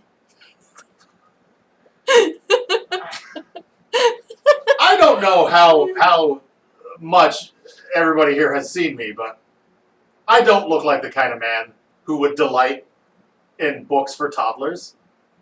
But I do. You guys should see I love uh, cute things. how kids stare at him in public. It's so funny. Did I tell you guys the story of the kid who genuinely mistook me for a pirate? I don't know if you have.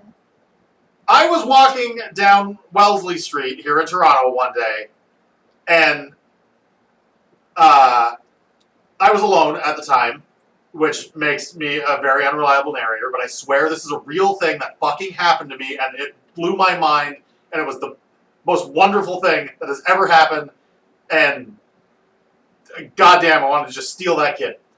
But anyways, so I'm walking down the street, and a minivan has just pulled into a parking spot, which is wild because there's no parking in Toronto, but like, they actually got one of those like roadside parking spots.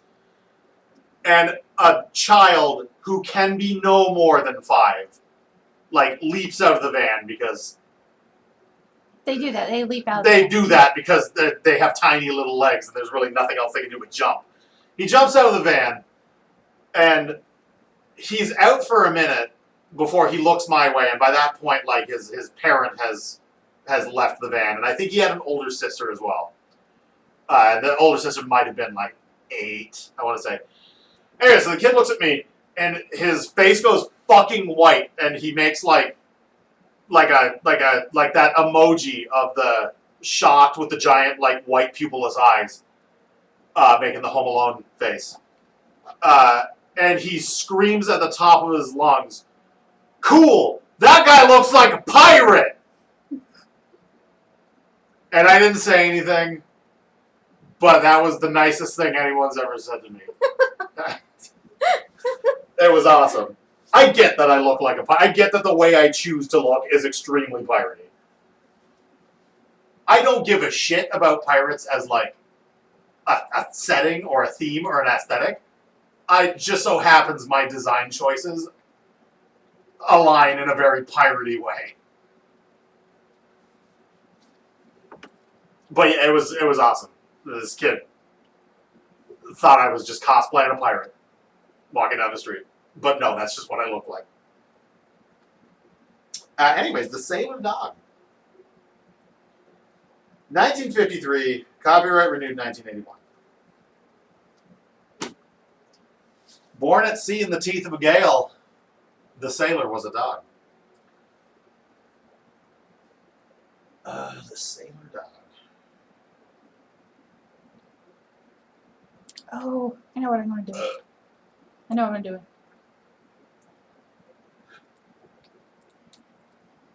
Why didn't say what? Nothing. I'm talking to myself, really. Good. Oh, remember this? Remember this Butte? Dinosaurs? And the incredibly inaccurate information within? How old was that book again? 1959. So it's okay. It's okay that it's inaccurate. I want to get you that Tyrannosaur with that poster Oh my god, that you the can poster. get in like science toy stores Right. of a Tyrannosaurus, and like it has like a duck-shaped head, and it's just the grossest thing. And I want you to put it right there. He's dragging his tail, right? Like his butt's He's on doing the the he's doing the upright Godzilla pose, Ugh. and his head is shaped more like that, the angry duck, than an actual Tyrannosaur. It's amazing. It is beautiful, and it will make you mad every day. And I'm so excited to get it for you. Nice. You know what I would love a little golden book of would be Jim Henson's Dinosaurs.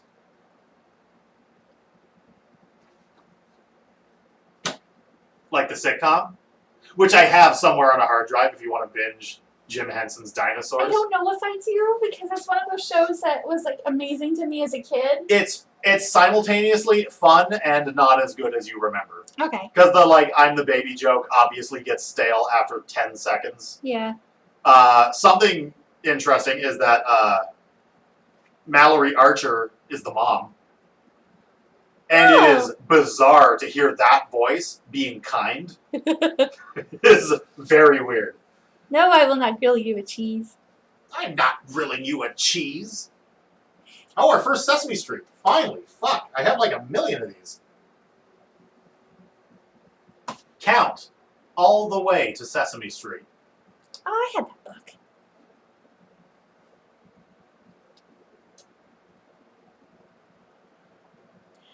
Cyrus says when he was in his 20s, he had a few people openly call him the Undertaker. He wore a long black coat and a wide-brimmed hat, all black. And he loved it, though he had to be told who the Undertaker was. That's amazing! That's so good! That's pretty great. Yeah, I did the trench coat thing in high school. I was actually thinking about that last night, like in bed for some reason. I guess it was a peak time for me to relive embarrassing moments of my life. But like, not that I have anything against like gothy modes of dress. I kind of do it myself. But like, trench coats look terrible on everybody. Like, pop in Highlander, and Christopher Lambert spends like 80% of that movie in this fucking just swimming in this like Inspector Gadget coat, and he looks dumb as hell. He looks terrible, and it's like this is supposed to be his like badass coat that he walks around in, and it's like you look like a weird mannequin or like a towel rack. Like you look like shit. Undertaker always looked in his... And so yeah, but Undertaker is like a fucking inflatable pool toy. And so, like, he fills out a trench coat whether he wants to or not. Whereas Christopher Lambert and 14-year-old me do not fill out trench coats. I looked like hell in a trench coat. It was way too big. I had my curly, what other kids referred to as the Jew fro, going on at that point, where it kind of looked like Weird Al's hair, but shorter. It was not a good look. I did not look great. And I had my super thin gold-rimmed glasses that just nerd kids wear. I did not look great in a trench coat. And I didn't have a sword. And I feel that was a problem. You needed a sword? Well, I think swords... If you're gonna be embarrassing enough to wear a trench coat, you should at least be embarrassing enough to carry a sword. Because, like, I feel at the point that you are lost in a giant trench coat, a sword can only help. You still look like a dumbass, but like, you've got a sword, and swords are cool. Swords are cool. I never really went through a phase in high school. You do not strike me as somebody who ever had a goth phase. No, I completely never had a goth phase. I guess the closest thing to a phase I ever had was, like, pro wrestling. Like, every single shirt I wore to school, like, throughout the week was wrestling related. It was either Stone Cold or whatever Jericho shirts I could find. It was, like, 2. But, I went to school. I got to go to a Sunday Night Heat. Back when it was Sunday Night Heat, and I started the Stone Cold chant. That was awesome. It was awesome. Anyway, I got the bloody Stone Cold shirt, which I'm sure you've seen in passing here and there. But I wore it to school the next day, the following Monday, and the principal like caught me in the hallway. Is like, yeah, no, you can't wear that. So I had to turn my shirt inside out to go to school that day. Too much blood. I had to turn my shirt inside out one time because it was a combination of we were poor, so I wore whatever, and I didn't care what I wore because I had no sense of fashion yet because this was grade 8, so I was 12. I wore a Labatt Blue shirt that my dad got in beer. Okay. And I wore it easily a dozen times. And then our teacher was like, no, you gotta turn that inside out. And I was like, well, what about the previous many, many times I wore this shirt. I also wore a Labatt blue hat for a really long time because they used to sell this hat that had like a brown leather brim and didn't have the Labatt blue logo, but had a blue smiley face. I remember you telling me about that. Yeah. And that looking back was ridged to look like a bottle cap. Oh. I guess I should have thought about that at the time. But like that was my identity. That was my hat. I wore that hat. I looked like, if anybody remembers the television show Undergrads, I looked like the main character of that show. I wore a very similar jacket, and I wore that hat. And when that hat got too old, I got another copy of the same hat. And the craziest part is that my head is really big. I should not be wearing hats. Rob says he had a shirt that had a hemp leaf on it, on the back, and he wore it for 2 years. And the last week of school, he got in trouble for it. They told him he had to cover up the leaf with tape, but you can still see it through the tape. What is it with Americans positing that solution? Because didn't you say something like that too? Somebody else, another American friend was like, they were like, yeah, you got to cover up the word fuck is on your shirt. You got to cover it up with tape. It's like, bitch, tape is going to fall right off the shirt. You can't tape away the fuck.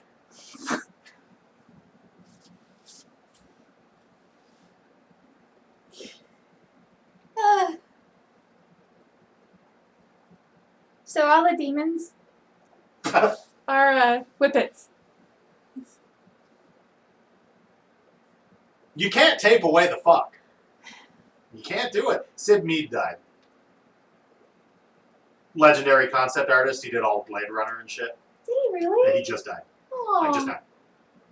Like, probably within the last couple hours. Jesus. Interestingly enough, this is the year Blade Runner took place. Wow, yeah. Heidi. 19th printing. Holy shit. People love Heidi.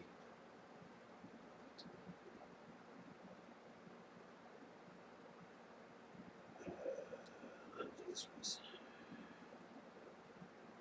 1981. 1954.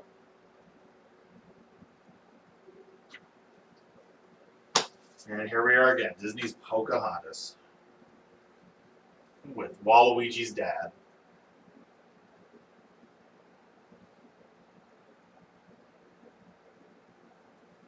I assume this is what? What year was Pocahontas? 1995. Rob would like to know how many tiny scrawny lions we have. Oh, I thought we had the one.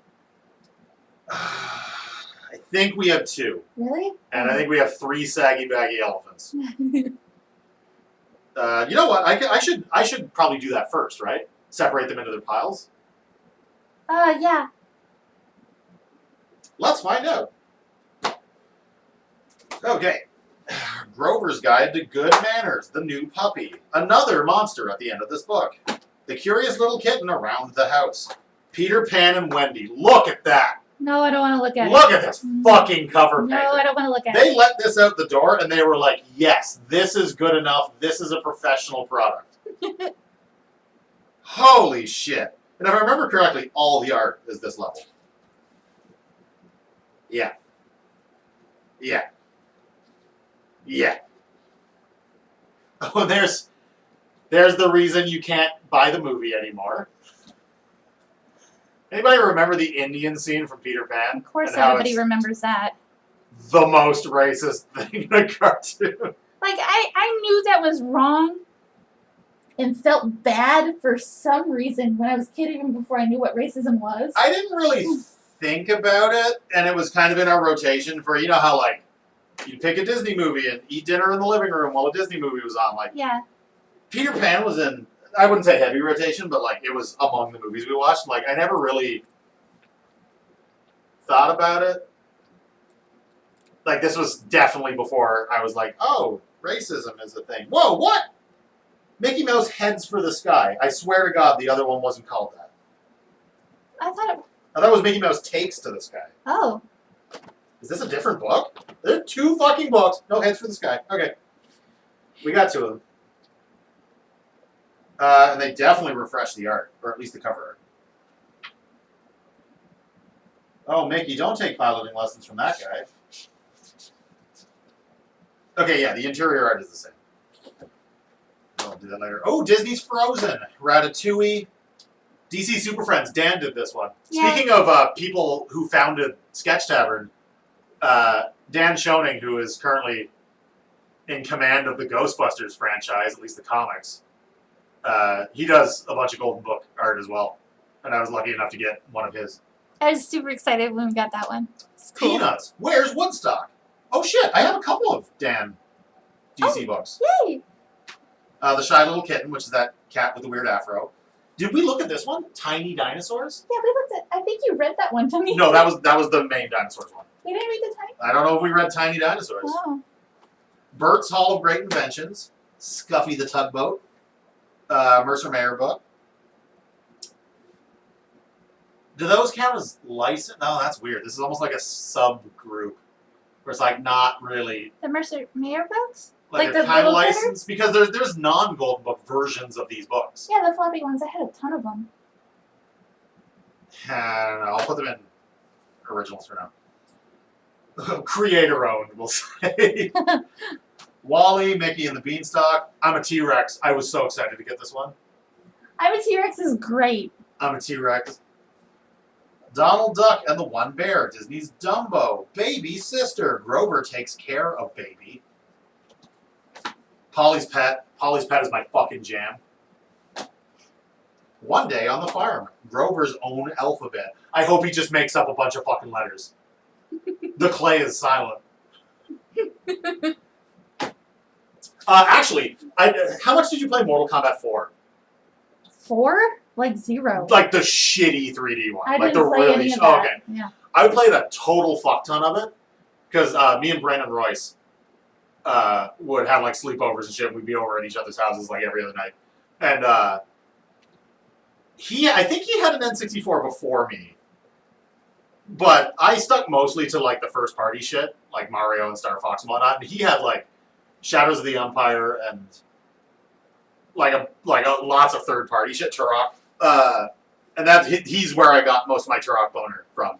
But he had Mortal Kombat 4, and we would play Mortal Kombat 4 so goddamn much, and so much of my own personal meme history is from Mortal Kombat 4. But one of the weird things about Mortal Kombat 4 is when you die, like so many arcade games and arcade ports, you put in your initials, and you get 3 initials.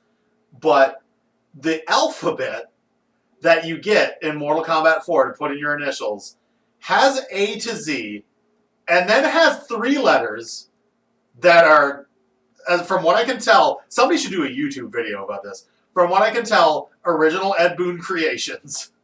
And you can't quite hear Shao Kahn's voice when he says it, but it's A, B, C, D, E, F, G, all the way to Z, and then there's 3 symbols, which I can't remember. I'd have to play the game again. But they are UX, Joy, and Zontor. And they're just 3 extra letters at the end of the alphabet that appear to be aping X, Y, and Z. Zontor! But they are UX, Joy, and Zontor. Zontor! And I seem to recall Zontor is kind of like like a Harry Potter lightning bolt. Like it's kind of like a double Z. Of course It's it like is. Z, but it's like more Z than Z. Mm. It's like a 4D Z. Zontor. And I don't remember UX and Joy at all. But yeah, the Mortal Kombat alphabet has 29 letters. And you can take that and bang. But nobody played Mortal Kombat 4, so I guess that's why nobody talks about this. Zontor. But I am intimately familiar with Mortal Kombat 4. And it is a piece of shit. Anyways, The Colorful Mouse. I Can Fly. The Secret Life of Pets. Now a movie from Illumination Entertainment. Who are right now, as we speak, making the Super Mario Brothers movie. Oh, that's right. For the purpose of this drawing, whippets have thumbs. Yeah, do it.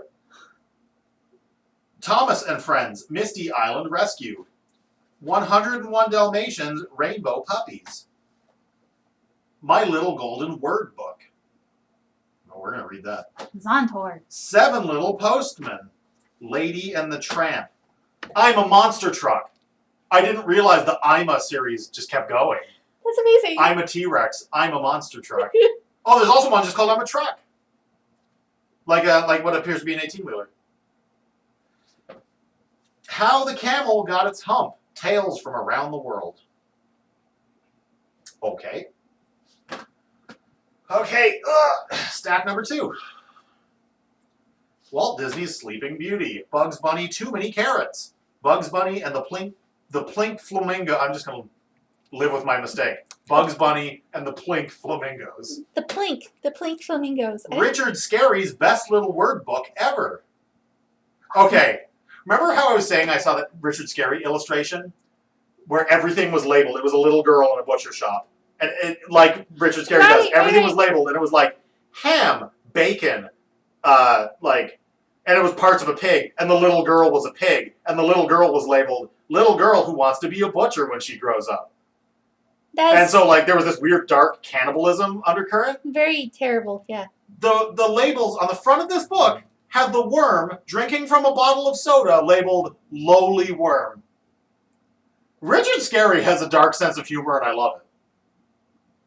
Unless the worm's name is Lowly, I am not familiar with the Richard Scarry cinematic universe. I'm not that familiar with it either, but all I know is that people drive apples as cars in this universe, and that's kind of fun. I love the art. Like Mercer Mayer, I'm going to put Richard Scarry stuff in originals for now. Disney's Chippendale Rescue Rangers: The Big Cheese Caper. Kermit Saved the Swamp. Now, we don't put that in Sesame Street, right? But it's Muppets.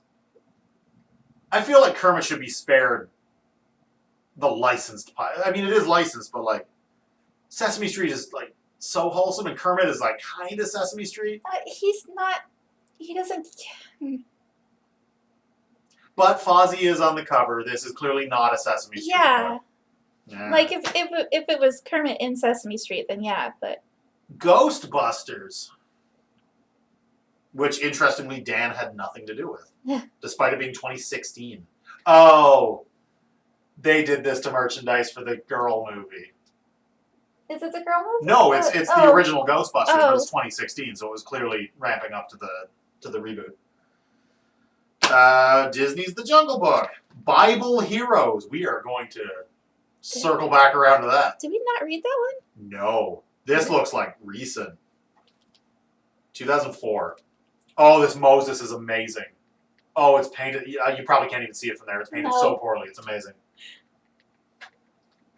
There's this weird unwritten law where if it's biblical, it has to be a little bit janky. If it's a Bible thing, it has to suck just a little bit in quality. Are we missing the chat? There's walls of text in the chat over there. No, that was what I was reading to you about people's clothing choices. Oh, yeah, you're right. The Little Red Caboose. Okay, I think this is done. Do you want to see this? Star Wars: The Empire Strikes Back. Another Hansel and Gretel. Me Cookie. Hey, Cookie Monster Jam. Let me see. Oh. Is he just pointing? Yeah. That's great. Oh, that's awesome.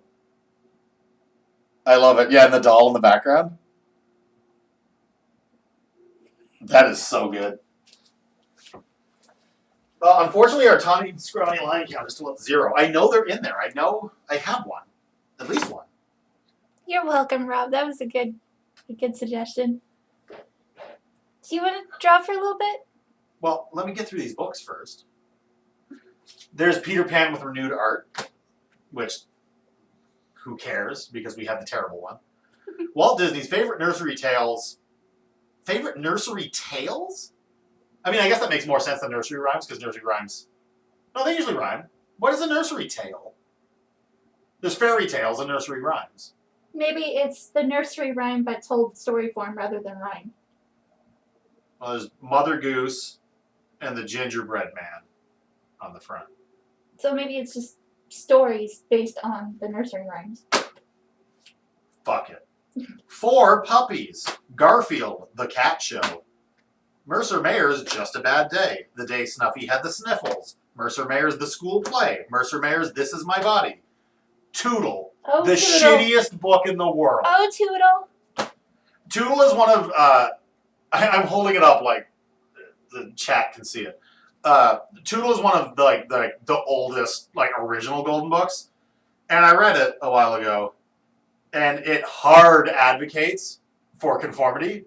Like the message is unabashedly, please conform, do not do your own thing. It's very strange because it's coming from a clearly 1950s nuclear family perspective. It's very weird. Good Night, Little Bear. This one's a fucking bop.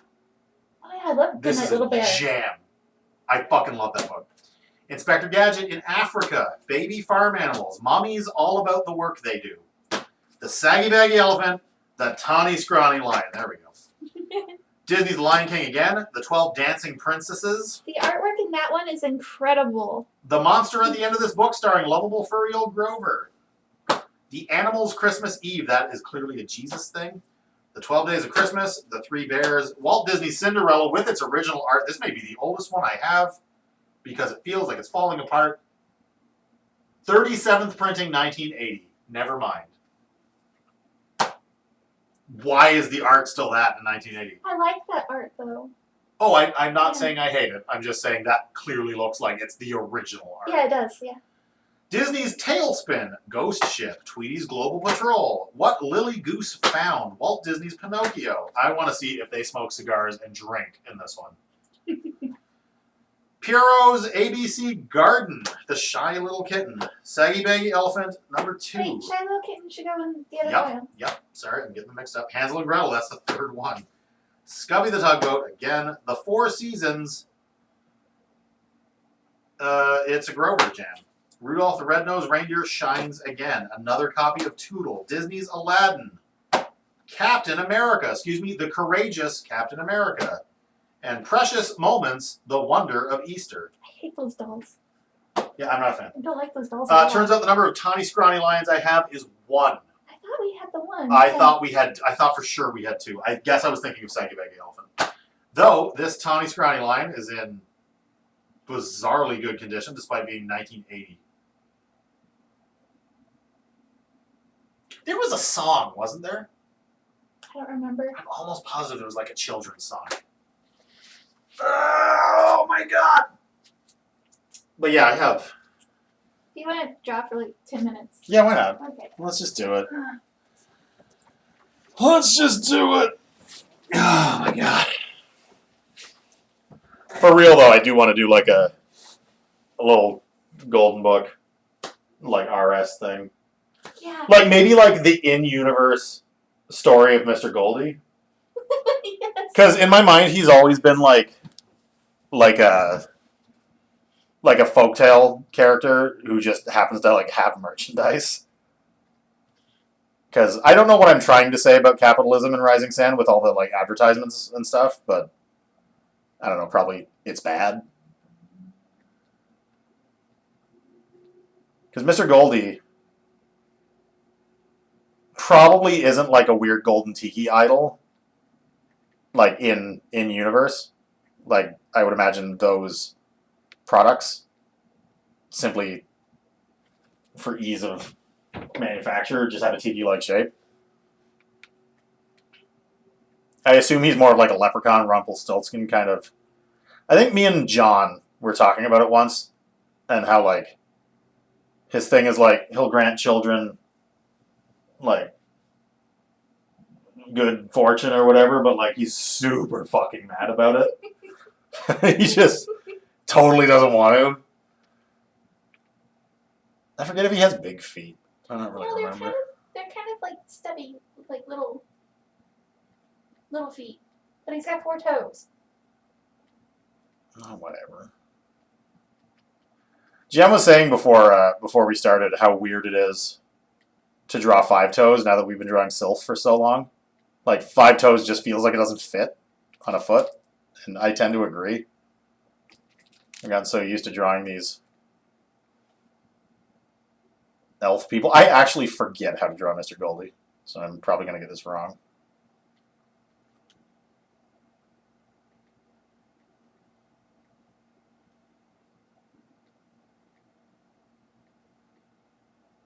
And this one's supposed to be more organic anyways.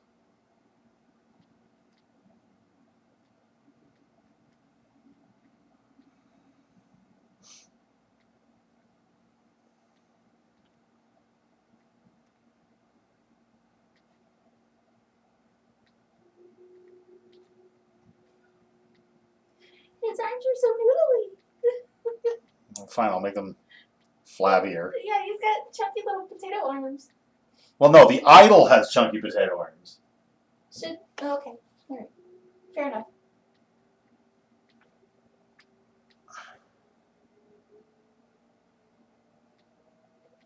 But no, I imagine he's just like a whiny little bitch. Who has like Rumpelstiltskin magic powers. I mean, just like manifest coins.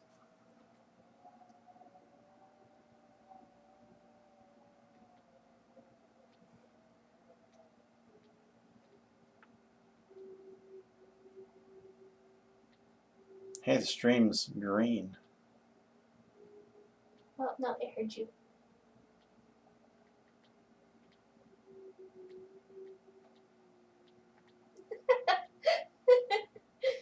Oh, he hates it.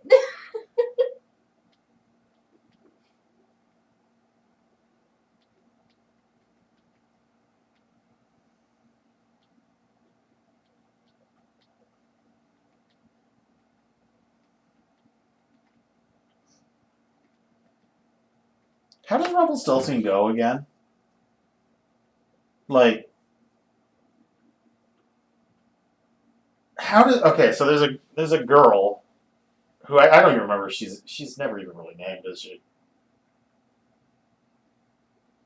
I don't think so. She- I don't think she was somebody's daughter. She was like a farmer's daughter or Yeah. something, but and she gets essentially detained by the king when the king erroneously believes that she can spin straw into gold. Right. But what is the inciting incident? Why does she spin straw into gold in the first place? I can't remember how it goes. Isn't it to buy her freedom or to pay off her dad's debt? Something like that.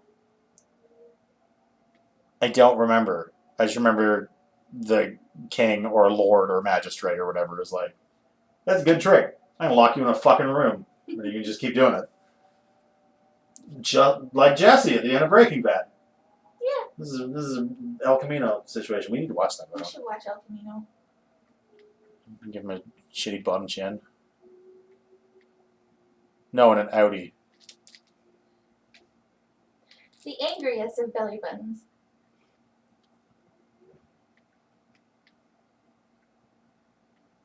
The design needs work, but you get it. Wah.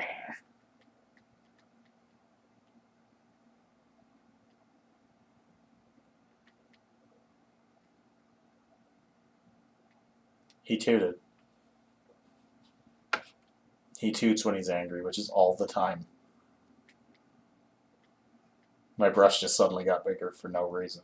Because your hand's on the circle. Yeah, well, why don't you make it more lefty friendly then? No.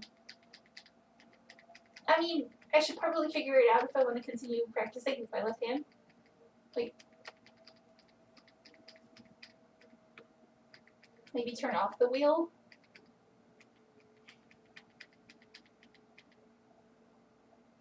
Yeah. He's so fucking mad.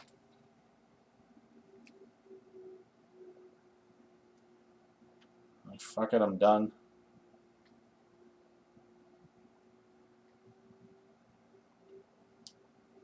I imagine he's still like gold though. Yeah.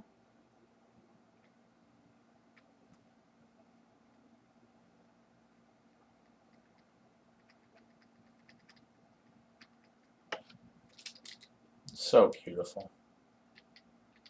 Look how beautiful.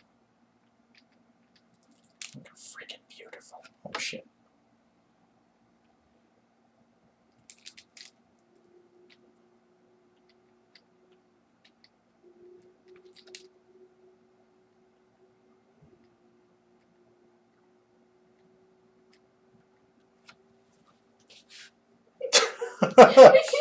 This is great.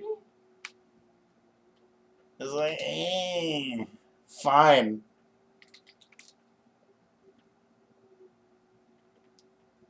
Like, in my head, he's kind of like cereal mascot dumb. Where he's like, I'm gatekeeping this cereal from you, and you gotta answer my riddle. But, like, the kids long ago had him outsmarted. But he's a particularly sore loser about it. But there's still a solid gold idol of him.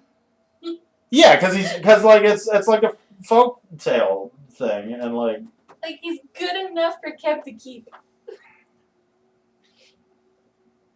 yeah, I don't know how. Well, it's not that it's good enough for Kev to keep. It's like Kev doesn't have much else at this point. That's okay. Like it's one of the only things he has left, and it just so happens to be the thing we featured on an earlier page. The original idea was to get something as unsettling as the Jeweled Ape from Avatar. I don't know if we hit that. No? But, well, no, I don't think it's as creepy as that. Not at all. It's funnier than it is creepy. Yeah, that's fair, yeah. But, I do have a photo of all the concept sketches. I did. It's in my phone. I just can't find the actual sketches. I hate it. so post the photo. I didn't realize you still had a photo of it. It's in it's in my SD card. So Uh-huh. I can only get it to load like a third of the time. So go get it. So I'll try to Go get it. get it. Anyways, that's my Mr. Goldie. Everybody go away. Here, I'll put lens flares because that's just my thing. It needs a rainbow. Yeah, it needs like a ring of rainbow. Rob immediately skips to, okay, bye. Yeah, that's basically how we do it. But yeah, no, we gotta go eat. But yeah, thanks for showing up, guys. Hopefully next time, now that OBS, and it was their fault this time. Now that OBS has patched sound back into the Mac version of the program, hopefully, God willing, I will be able to do a stream next time, and we can actually like do some inks or something, and that'd be really fun. Because I'm itching to have a stream that is not marred by tragedy. Anyways, you guys have yourselves a wonderful evening and happy holiday. Don't get blackout drunk on New Year's, and try not to put too many fireworks into the eyes and ears of the wildlife who will not be able to understand what is happening. And then, yeah, I'm just going to have a regular night and probably play a video game and go to bed at 11 on New Year's. We should watch Jingle All the Way. We should watch Jingle All the Way. This was actually, I know I'm still talking, but this was actually the first year, I think, since the release of the movie, that I did not watch Arnold Schwarzenegger's Jingle All the Way. And I'm not, that's not on. That is not on. We watched Die Hard, but we did not watch Jingle All the Way. And so I'm probably going to fix that on New Year's. Anyways, that's enough streaming for now, and you guys can just go to bed without dinner. And talk to you guys later. Okay, love you, bye. You guys are the best. Have a good